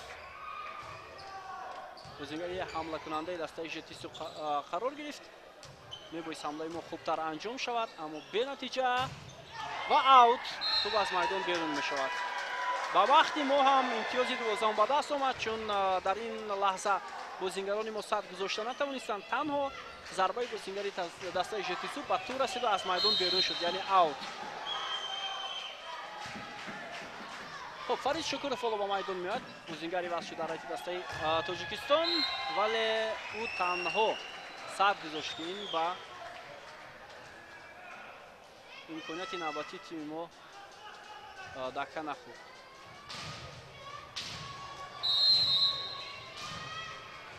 بیست بر 12.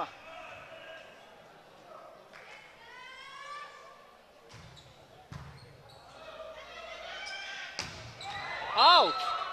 ضربه علیشیر میزرابوف خطا می رود. 21 بر 12.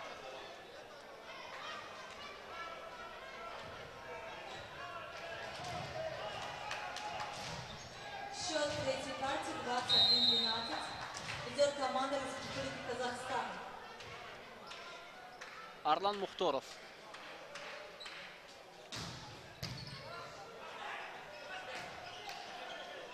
حمله بازیگران ژتیسو و باز هم موفق میشوند. 22 بر 12. حالا در ست سیوم یک برتری کلونی والیبال‌بازان مهمان دیده می شود و معلوم است که آنها بیشتر انگیزه زیادتر داشتند برای با دست آوردن موفقیت در ست سیوم. 13 بر 22. منوچهر نیوزف حالا ضربه میزند بیرون از میدان و باز هم ضربه ایلیا تاولژانسکی بازیگر رقم 11 دسته ژتیسو حملهگر از دو منطقه میدان میتواند ضربه های را خوبتر انجام دهد. در بازی امروز این چیز احساس شد.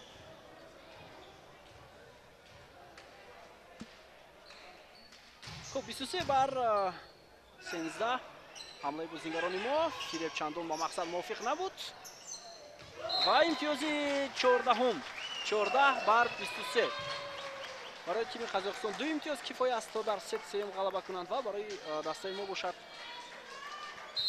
11 امتیاز. فرقیت خیلی کلان.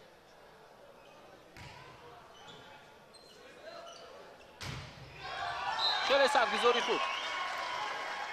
امتیازی 15 برای دسته رکچینی والیبالی کشور ما. علیشیر میزروبوف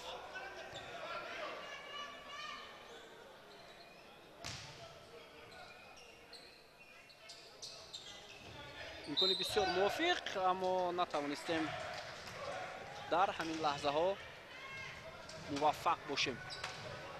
خب ست پوینت است برای تیم ژتیسوی قزاقستان.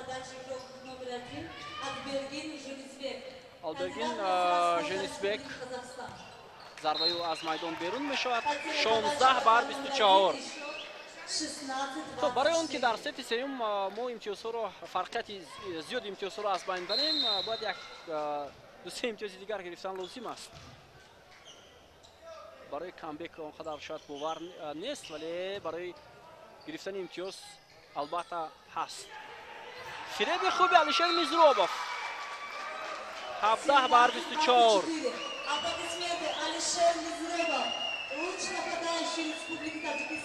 از منطقه ششم میدان آمد ضربه نزد و تنها فریب داد و موفق هم شد. اکنون حمله دسته ژتیسو و بسیار قبولی خوب از جانب شکوروف اما امتیازی 25 دسته ژتیسو بعد از ضربه انجام داده بازیگر رقم 7 ست حل کننده میشد. ست پنجم که شما میدونید که ست پنجم حساب تا 15 است.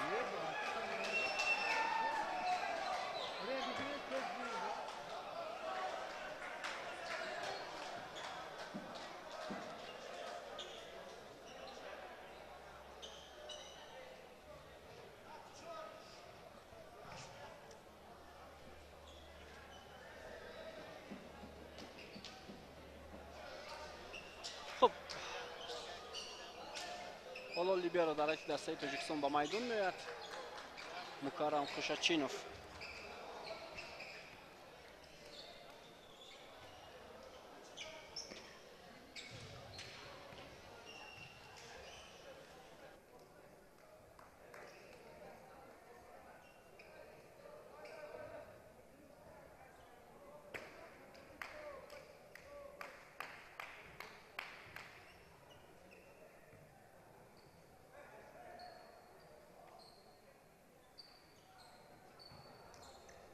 Волейболистки города Душанбе по активной идет финальная игра между командами Таджикистан и Казахстан.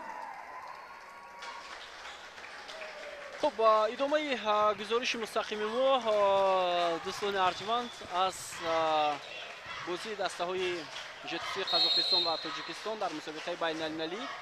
خب сети чаҳорумро нахустин шуда бозингарони меҳмон шурӯъ карданд. Алишер Мизробов бисёр як партоби хубию ҳисоби нахустин ба манфиати волейболбозони тоҷик аст. Бо ҳунарнамоии оли Алишер Мизробов ин кор анҷом дода мешавад. акнун ҳамлаи дастаи Жетису ва туб аз майдон берун мешавад. 2-0. Илия Тавалжанский бозингари рақами 11 ин корро анҷом дод. ва идомаи хеле хуб, аммо довар ишора мекунад ки иштибоҳ буд. ту балакай аз минтақаи муайяншудаи тур берун омад. 3-0. Манучар Ниёзов. Сарзарбаи ӯ ба мувофиқ барои гирифтани имтиёзи чаҳорум. эйс аст. тамошобинони арҷманд ва ҳоло ин бартарӣ имкон хоҳад дод барои дастаи волейболбозони кишвар ки дар сети чаҳорум аз аввал то анҷом барои гирифтани имтиёзҳои лозима талош кунанд. ва албатта агар мо то ба сети панҷум биравем, ин ба шукӯҳ шавомати мусобиқа бисёр як фараҳмандии зиёдро зам мекунад. имтиёзҳои пайҳам дар оғози сети чаҳорум ба манфиати шогирдони Муҳаммад Юсуф Содиқ ба даст меояд.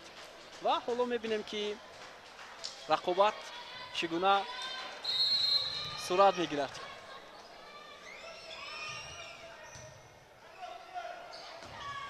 имкони бисёр мувофиқ барои гирифтани имтиёзи панҷум. Назар Имомназаров, аммо бозингарони дастаи Жетису хеле хуб сад гузоштанд. бисёр хуб. андаке парто барои мувофиқ набуд, агар хато накунам. ба ин хотир Имомназаров зарбашро хуб анҷом дода натавонист. 1-4. бояд имконият надиҳем ба бозингарони ҳариф. ва инак Фарид Шукуров бозингари рақами 7 аз дастаи Тоҷикистон хеле хуб ҳунарнамоӣ мекунанд. ва бубинед кӯтоҳзарба бо иштироки ӯ ва бозингари рақами 8 дастаи Жетису Мерлен дар ҳолати ногувор қарор гирифт. оҳо, бисёр олӣ.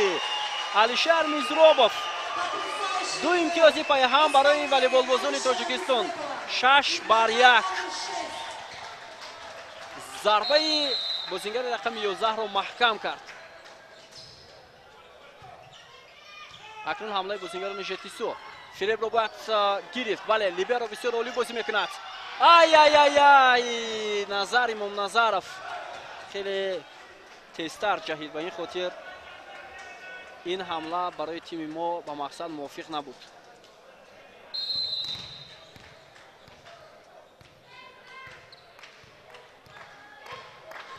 хуб, асабан бозингари қоматбаланди тими Жетису ҳоло сарзарбаро иҷро мекунад. хоб, инҷо як ҳолати ногувор буд ва зарбаи ёдгор Ғуломалиев ба тур расид. 3-6. тими мо бартарӣ дорад, вале набояд дигар имконияти гирифтани имтиёз дод ба меҳмонон.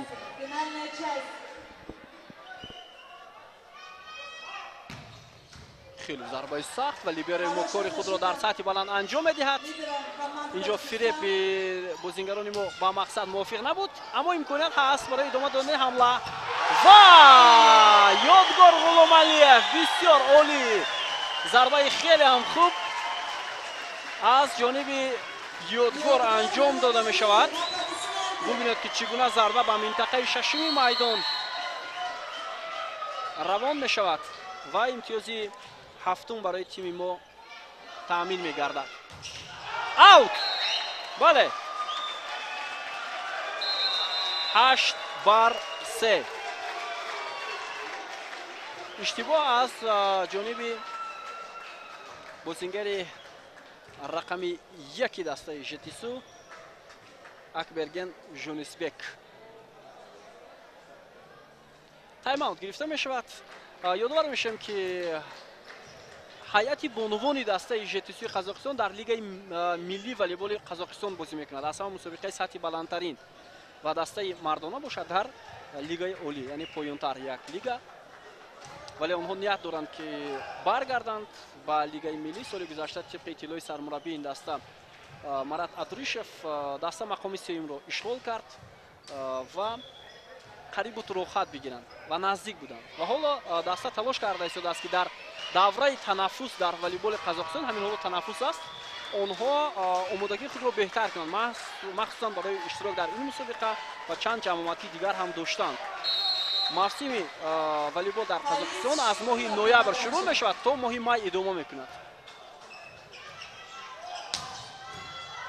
қабули ту бисёр хуб аз ҷониби Алишер Мизробов, вале зарбаи назар Имомназаров чандон хуб нест. хуб 4-8 бартари мо бо тафовути 4 хол ва бояд дар ҳар зарбаҳои нахусти дастаи ҳариф ҳам бозингарони мо ба иштибоҳ роҳ надиҳанд.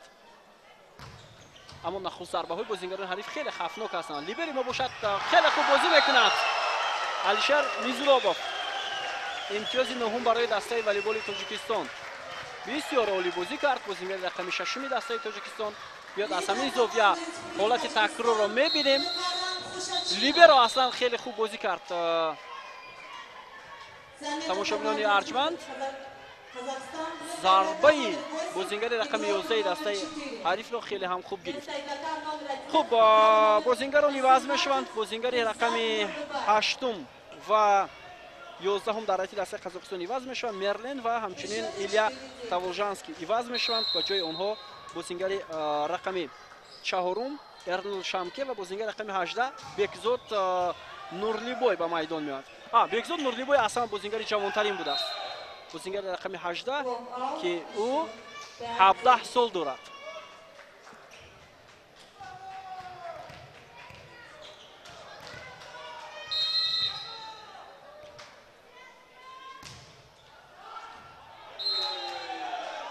боз ҳам имтиёзи навбатӣ муфт дода мешавад ба бозингарони ЖТСУ 6-9.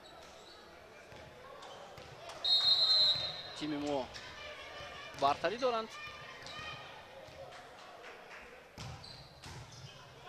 қабули ту аз ҷониби Алишер Мизробов ва Шариф Ёрзода дар кӯтоҳзарба муваффақ нашуд.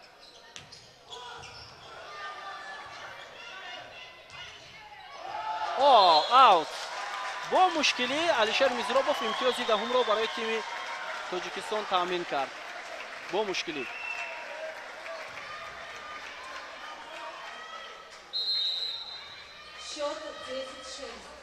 10-6. бозии нахусти дастаҳои ЖТСУ ва Тоҷикистон ҳам дар чанд рӯз пештар дар ҳамин мусобиқа то ба сети панҷум рафт. хуб инҷо сад гузоштанд Манучер Ниёзов ва Шариф Ёрзода, аммо туб аз майдон берун шуд.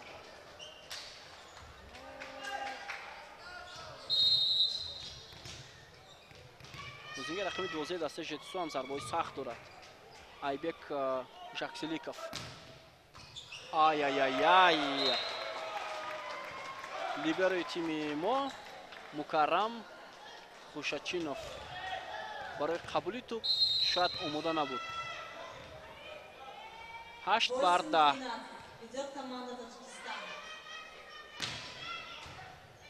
Алишер Мизробов ин дафъа муваффақ шуд. ҳоло зарбаи сахти Назар Имомназаров бисёр олӣ анҷом дода мешавад.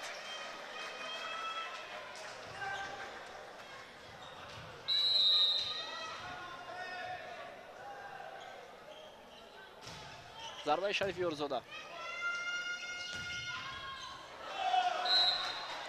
бозингарони дастаи ЖТСУ ҳам инҷо тавонистанд муваффақ шаванд барои гирифтани имтиёз. 9-11.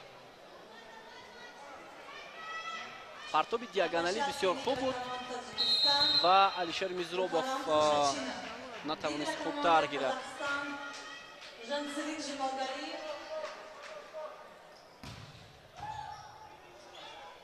идомаи ҳамлаи бозингарони мо Алишер Мизробов ва туп дар майдон. бубинед аз маркази майдон чӣ гуна аз минтақаи шашуми майдону ҳамларо идома дод. партоби манучар Ниёзовам бисёр олӣ ва бозингарони ЖТСУ барои баргардондани он муваффақ нашуданд. хуб, зуд бозингарони иваз мешаванд дар айти дастаи ЖТСУ. бозингари рақами 8 ва 11 ба майдон омаданд. кӯтоҳ зарба аз сӯи Арлан Мухторов. ӯ бештар ҳамин гуна кӯтоҳ зарбаҳоро анҷом медиҳад. бозингари ҳамлакунандаи дастаи ЖТСУ. Женисбой Абдураҳмонов. зарбаи ӯ қабул карда мешавад ва Ёдгор Ғуломалиев хеле олӣ бозӣ мекунад. ҳисоб 13-10. ҳамин гуна рафтан гирад бартари дастаи Тоҷикистон, тими мо муваффақ мешавад дар сети чорум. вале ҳоло хавфу хатар зиёд аст. туп бо як расиш баргашт ва боз ҳам Арлан Мухторов кӯтоҳ зарбаи худро анҷом дод.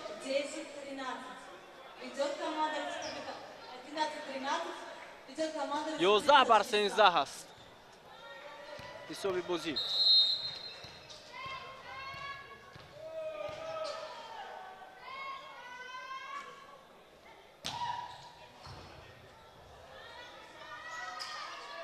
алишер Мизробов фиреби ӯ бисёр олӣ, вале довар ишора мекунад ки Илия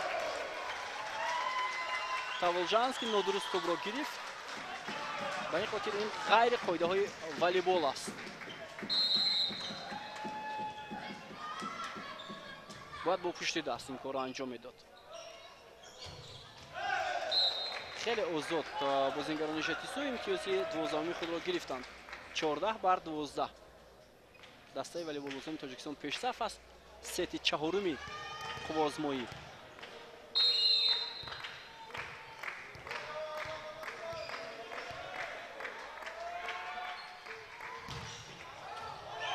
аут. бозингарони ЖТСУ ишора мекунанд туп дар майдон аст ва довари канор бошад, ишора дорад ки туп дар майдон буд. биёед лаҳзаи такрорро мебинем. бале, воқеан ҳам туп дар майдон будааст. 13-14 наздик мешаванд бозингарони ЖТСУ.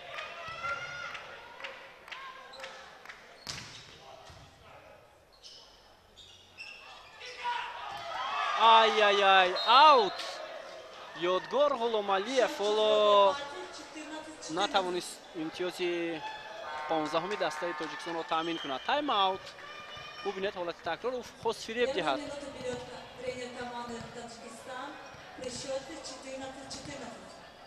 ҳисоб баробар мешавад.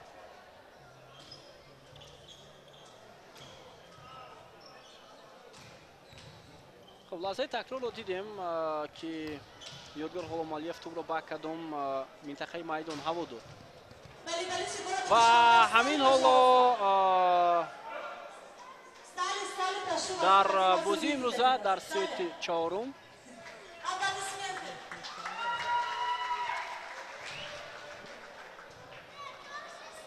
хуб, сети чаҳорум бисёр пурҷӯшу хуруш шуда истодааст.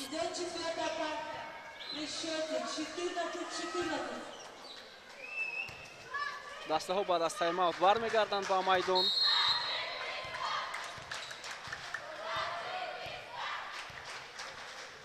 ҳар коре бояд анҷом дода шавад дар ҳамин лаҳзаву зарбаи бозингарони ЖТСУ ҷавоб дода шавад. Ёдгор Ғуломалиев ва либерои дастаи ЖТСУ ҳам хуб бозӣ кард.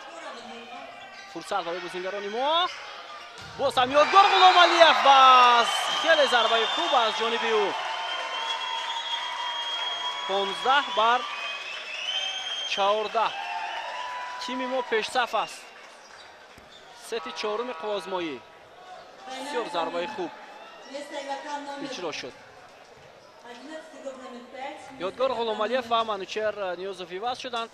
ҳамрӯз Фазлон Шоев ва Комрон Бубуёрзода ба майдон омаданд.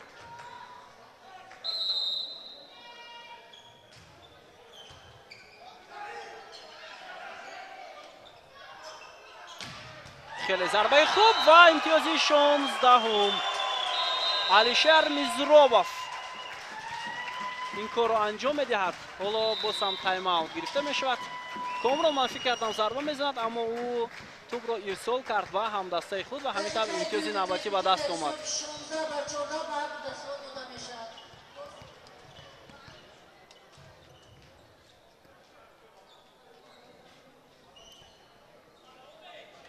خب حالا در این فرصت بازیگران تاجیکستان را لازم است آنها بیشتر خود را آماده کنند برای چند دقیقه دیگر تا در این ستی حل کننده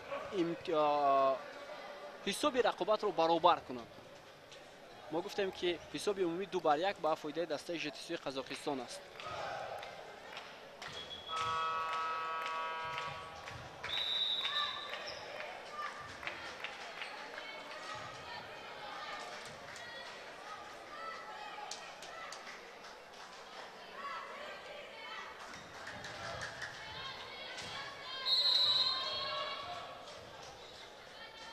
امروز فضلان شایف ضربه خیلی خوبی او و اشتباه از جانب بازیگران دسته ژتیسو. امروز فضلان شایف همون زمان با میدان برآورده می شود که او باید ضربه های نخست را اجرا کند، یعنی نخست ضربه را اجرا کند و همین طور او بیاد حرکت دو امتیازی پای هم از ضربه نخست که او اجرا می شود و دست می آید انیخترش. لیبرو موقع خود را خوب اشغال کرد ولی برای قبول چندان آماده نبود و همین طور حساب 15-17.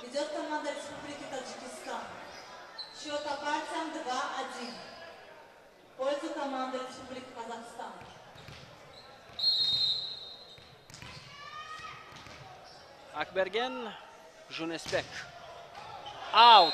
ضربه او از میدان بیرون می شود. 18-15. باز هم برتری که در آغاز رقابت تیم ما داشت اون رو به دست گرفت. алишер мизробов حمله‌گر دسته والیبال ما. حالا نخست ضربه او ضربه بازیگر رقم 7 دسته ژتیسو اونقدر سخت اجرا نشد عبدالرحمانов ولی از میان دستان بازیگران ما توپ با میدان افتاد.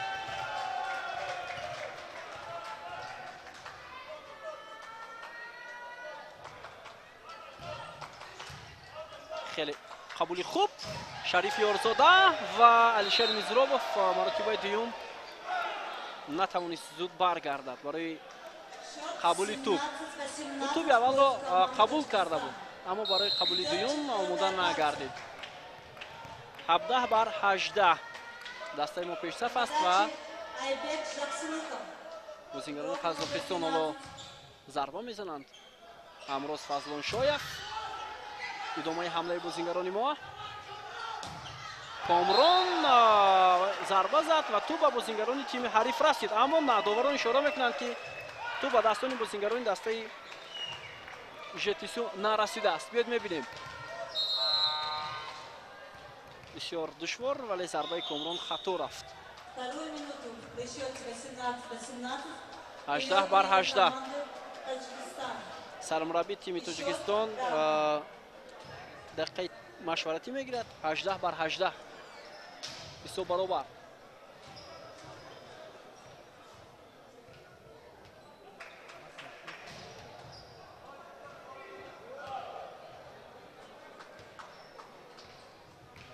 خب برای هر دو دسته هم این مسابقه بین‌المللی یک تجربه خیلی زیاد است و طبق گفته های کاتب گنرالی فدراسیون والیبال تاجیکستان محیب لطیفوف در پیش مسابقه قهرمانی آسیا است بین بانوان 19 ساله و اگر فهرستی دسته ها نشر شود و تیم بانوان ما در همین فهرست قرار بگیرد ما میتوانیم اشتراک کنیم در این مسابقه وگرنه نمیتوانیم.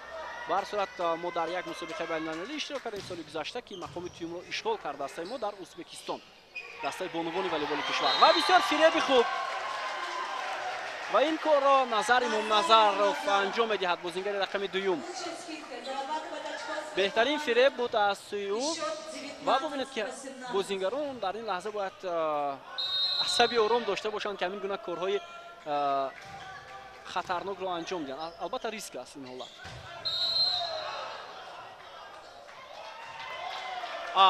имтиёз ба дастаи тоҷикистон дода мешавад ба хотири он ки бозингари дастаи ЖТСУ ҳоло бубинед натавонист зарбаро хуб анҷом бидад аз дохили майдон. 20-18 бо тафовути 2 имтиёз бозингарони мо пешсаф мешаванд. Ведет команда Республики Таджикистан. Аплодисменты. Концовка 4-й партии. То 5 имтиёзи дигар лозим аст барои волейболбозони Тоҷикистон то дар сети чаҳорум пирӯз шаванд. ва мо чӣ тавре ки болотар ишора кардем сети панҷум ҳисоб то 15 аст тибқи қоида.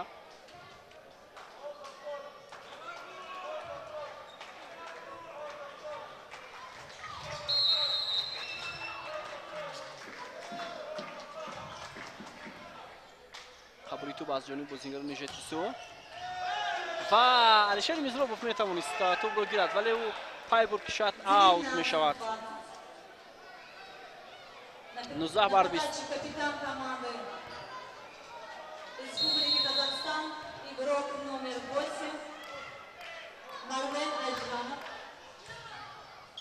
ҳамлаи бозингарони мо Комрон бисёр хуб, фиреби олӣ аз сӯи бозингари рақами сеюми дастаи Тоҷикистон. ҳисоб 21 бар 19. Хуб, Манучер Ниёзов ба майдон омад. ӯ ҳамроз Фазлоншоевро иваз кард.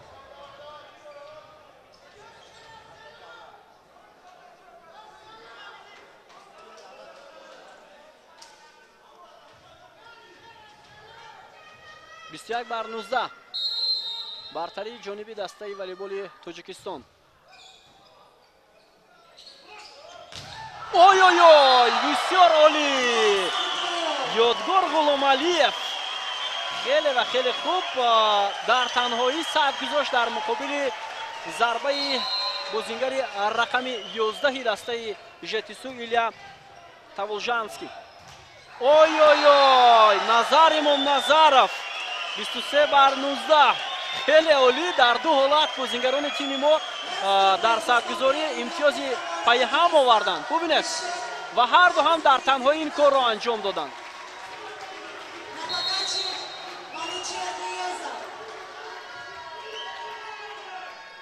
идомаи ҳамла ва бозингарони ЖТСУи Қазоқистон муваффақ мешавад. 20 бар 23. ҳол ҳам ҳеҷ чиз ба даст наомадааст. бояд имтиёзро дар лаҳзаи зарурӣ бозингарони Тоҷикистон ба даст гиранд, чун фурсатро надиҳанд ва аз лиҳози равонӣ метавонад барои онҳо таъсир расонад агар имтиёз ба дастаи ҳариф диҳанд. Ёдгор Ғуломалиев туб аз майдон берун мешавад. аут. зарбаи нодурусти ӯ 21 бар 23. шояд ӯ интизор дошт ки 2 нафар 3 нафар сад мегузоранд, аммо зарбааш бисёр хато иҷро шуд. Абдураҳмонов бозингари рақами 7 дастаи ЖТСУ. боз ҳам тубро ҳадя кардем ба бозингарони ҳариф. 22 бар 23. либерои тими мо Мукаррам Хушачинов хеле ҳам баланд тубро ба бозингарони ҳариф дод. якбора 2 имтиёзи пайҳам ба бозингарони дастаи ҳариф дода шуд. ин дафъа муваффақ намешаванд бозингарони мо ва ин бисёр хатарнок аст. ва хушбахтона инҷо Илия Таволжанский бозингари рақами 11 дастаи ЖТСУ иштибоҳ мекунад ва бозингарони қазоқистонӣ ҳоло бисёр асабонӣ мешаванд. хеле асабонӣ мешаванд. сет поинт барои дастаи Тоҷикистон. Назар Имомназаров. қабули ту бисёр душвор барои дастаи Қазоқистон. Боли ва воқеан амолӣ аст дӯстони арҷманд. 25 бар 22. сети чаҳорум бо пирӯзии дастаи волейболи Тоҷикистон ҷамъбаст мешавад. ҳисоб 2 бар 2. و رقابتی به نهایت پرشدت ما و شما را در پیش است. این ست پنجم حساب تا 15 بیننده‌های عزیز و ببینید که چگونه حالا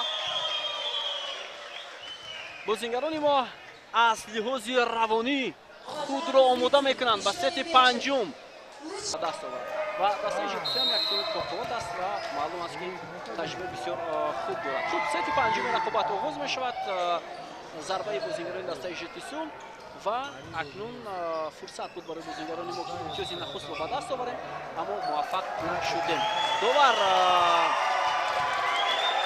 علیدوست اولوفتایف اشاره میکند که بازیگری دسته ژپسی نادرست توپ را قبول کرد و حالا دعوای بازیگران ژپسی با دوبار است، ولی دوبار هم میفهموند که چگونه آنها با اشتباه کردند.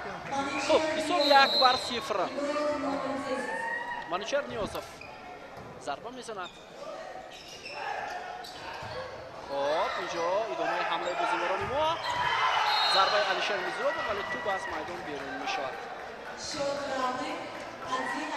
1-1.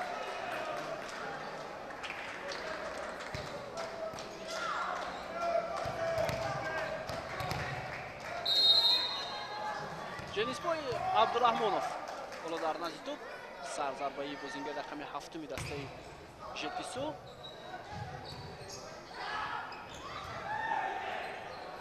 ساعت باید گذارم بازیگران ما و توپ به تور میرسد. حساب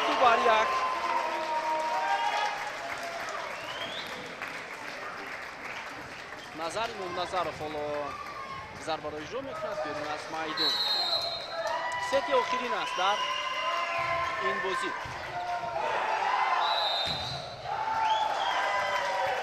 علیدوست اولوفتایف باز هم اشاره میکند که نادرست توپ قبول شد اما بازیگران ژپسی دعوا نمیکنند، بعضا ناراضی هستند و قرار دوبار.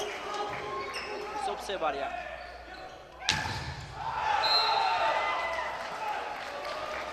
امتیاز دوم اکبرген ژونسبک حالا ضربه زد بازیگر رقم 1 و موفق هم شد.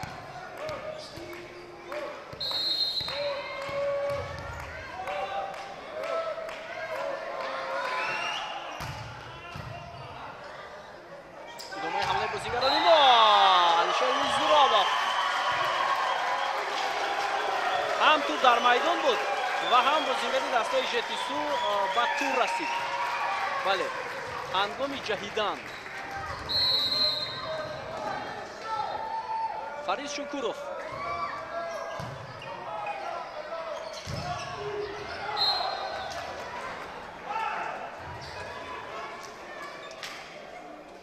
حساب 3-4.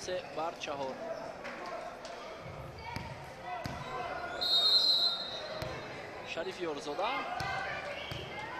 در تنهایی سر گذاشت ولی مانع نشد با ضربه بازیگران دسته ژپسی. خب حساب برابر میشود.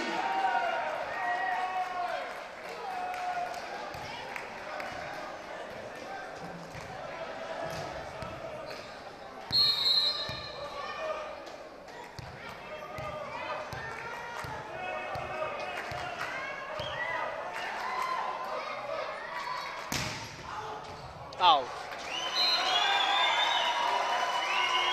توپ از میدان بیرون می شود. 5-4. یادور غلامعلیف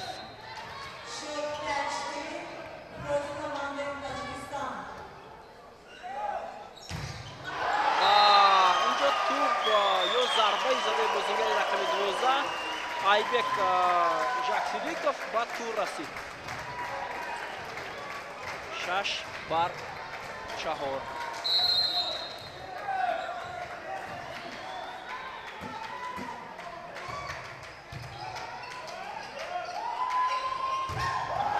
اینجا هم موفق نمیشوند بازیگران دسته ژپسی و تیم ما همین حالا امتیاز هفتم را به دست میآورد. در صورت یک امتیاز دیگر به دست آوردن میدانی وضع می شود.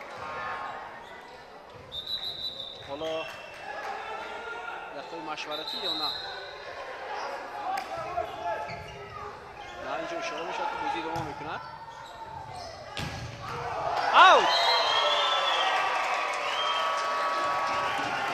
бар 4. бозингарони ЖТС эътироз доранд ба довар ва ҳатто сармураббӣ дастамолу ба назди довар меравад. Марат Абрушев. Хуб, ҳоло хушҳол ҳастанд бозингарони мо аз сатҳои мураббиён. Уважаемые игроки команды Таджикистан, Казахстан, счет 8-4. Смена площадки. Хуб, майдон иваз мешавад. бозингарони ЖТС боз ҳам ба доварон эътироз мекунанд.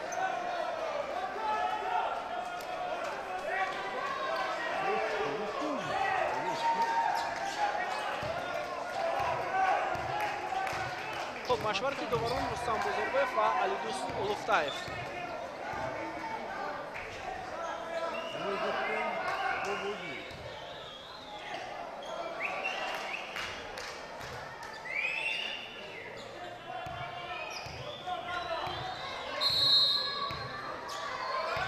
Fyodor Holomaliyev.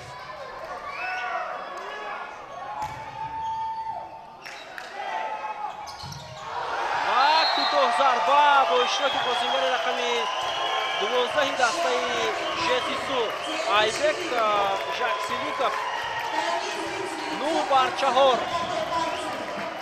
бартарии калони дастаи Тоҷикистон дида мешавад. Хуб, ду бозингар иваз мешавад дар ҳайати дастаи ЖТСУ.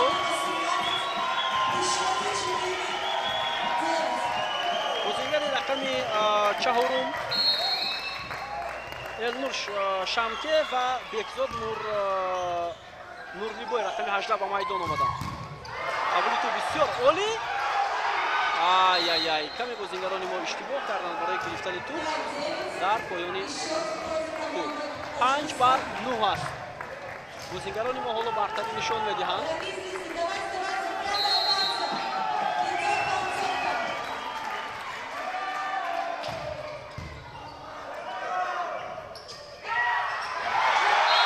Алишер Мизробов имтиёзи даҳум барои дастаи якачини Тоҷикистон. наздик мешаванд бозингарони мо барои пирӯзӣ ба даст овардан дар муқобили дастаи ШТСУ Қазоқистон.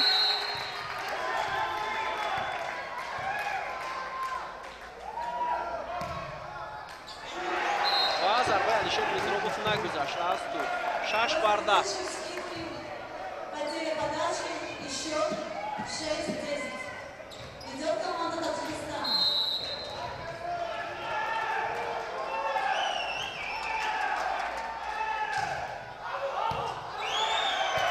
Аут. довари кунҷӣ ишора мекунад ки туп аз майдон берун шудааст. Аут. 11-6. На подаче Шариф Юрзода, капитан команды Республики Таджикистан. Шариф Юрзода, капитани дастаи якачини волейболи Тоҷикистон. ва имкони бисёр ҳам хуб барои идома додани ҳамлаи дастаи Тоҷикистон. Алишер Мизробов 12-6. ва воқеан ҳам аҳсан мебинед. бубинед ки чӣ гуна аз минтақаи шашуми майдон Алишер Мизробов хеле ҷоиши баланд анҷом дод ва тавонист имтиёзи 12-умро барои дастаи Тоҷикистон таъмин кунад.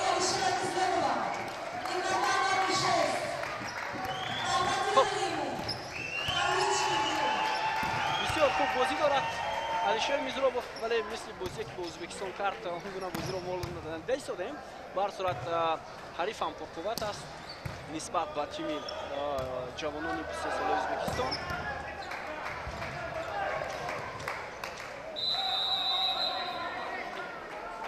хуб, идомаи рақобатро тамошо мекунем. 12-6 бозингарони мо бартарӣ доранд дар сарзарба. ҳоло Шариф Юрзода капитани тими мо аст.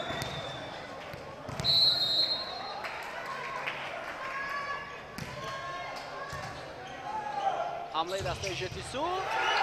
қабули туп бисёр оли. Алишер Мизробов зарбаи хеле ҳам баланд. идомаи ҳамлаи бозигарони Тоҷикистон ва Фариз Шукуров бозингари рақами 7 хеле олӣ бозӣ мекунад. партоми Манучар Ниёзов ҳам ба ӯ дар сатҳи баланд буд. бубинед кӯтоҳ зарба бо иштироки Фариз Шукуров ва либерои дастаи ЖТСУ муваффақ шуда натавонист. 13-6. як ҳаракат ҳам лозим буд барои бозингарони мо, вале Шарифи Орзодаро фаҳмидан мумкин аст. 7-13. Ведет команда Республики Таджикистан. Вместо номер 11, номер 18, проходит игрок номер 11. Илья Таволжанский оло ба майдон меояд. Бозингари рақами 11 ва барои саргузорӣ бисёр қадри мувофиқ ҳам ҳаст. ва бозингари рақами 18 ро иваз кард. Филеби бисёр хуби Манучар Ниёзов. Садгузори бисёр олӣ, аммо аут. 8-13. 8-13. Сари вақт ин корро Манучар Ниёзов анҷом дод, аммо либерои дастаи Қазоқистон хуб ҳунарнамоӣ кард. Элнур Шамке. Як ҳаракати дигар. Филеп ва Назар Имомназаров. имтиёзи 14-ум матч поинт барои дастаи волейболи Тоҷикистон дар рақобати имрӯза. вале дар сурати пирӯзӣ ҳам тими мо дар ин мусобиқа ғолиб омада наметавонад. ва тибқи натиҷагириҳои гузашта имтиёзҳои ба даст омада дар ҳар сети бозӣ дастаи ЖТСУ аллакай ғолиб аст. вале дар ин мусобиқа, дар ин бозӣ дастаи мо фурсати бисёр хуб дорад. хеле зарбаи сахту олӣ аз ҷониби бозингари рақами 2 дастаи ЖТСУ Арлан Мухторов. 14-9. ҳисоби сети панҷум. хоб сармураббии дастаи мо ҳоло дақиқаи машваратӣ мегирад.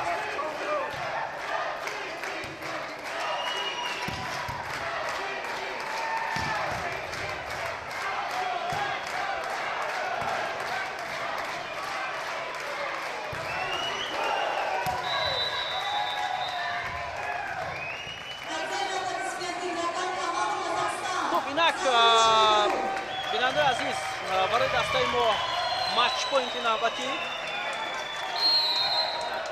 ва инак мебинем ки ҳоло ин корро бозингарони мо дар зудтарин фурсат анҷом дода метавонанд ё на.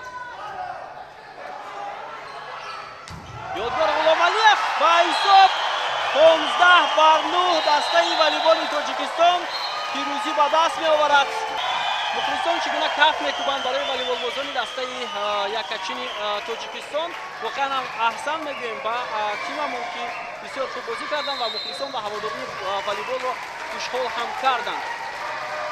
хуб дӯстони арҷуманд, гузориши мустақими мо ба анҷом мерасад аз бозии охирини мусобиқаи байналмилалӣ дар душанбе миёни дастаи ЖТСУ ва тими якачини волейболи Тоҷикистон. ёдовар мешавем ки сети аввал бо пирӯзии дастаи ЖТСУ бо ҳисоби 25-23 ҷанбаст шуд. дар сети дуюм дастаи мо бо ҳисоби 25-22 ғалаба кард.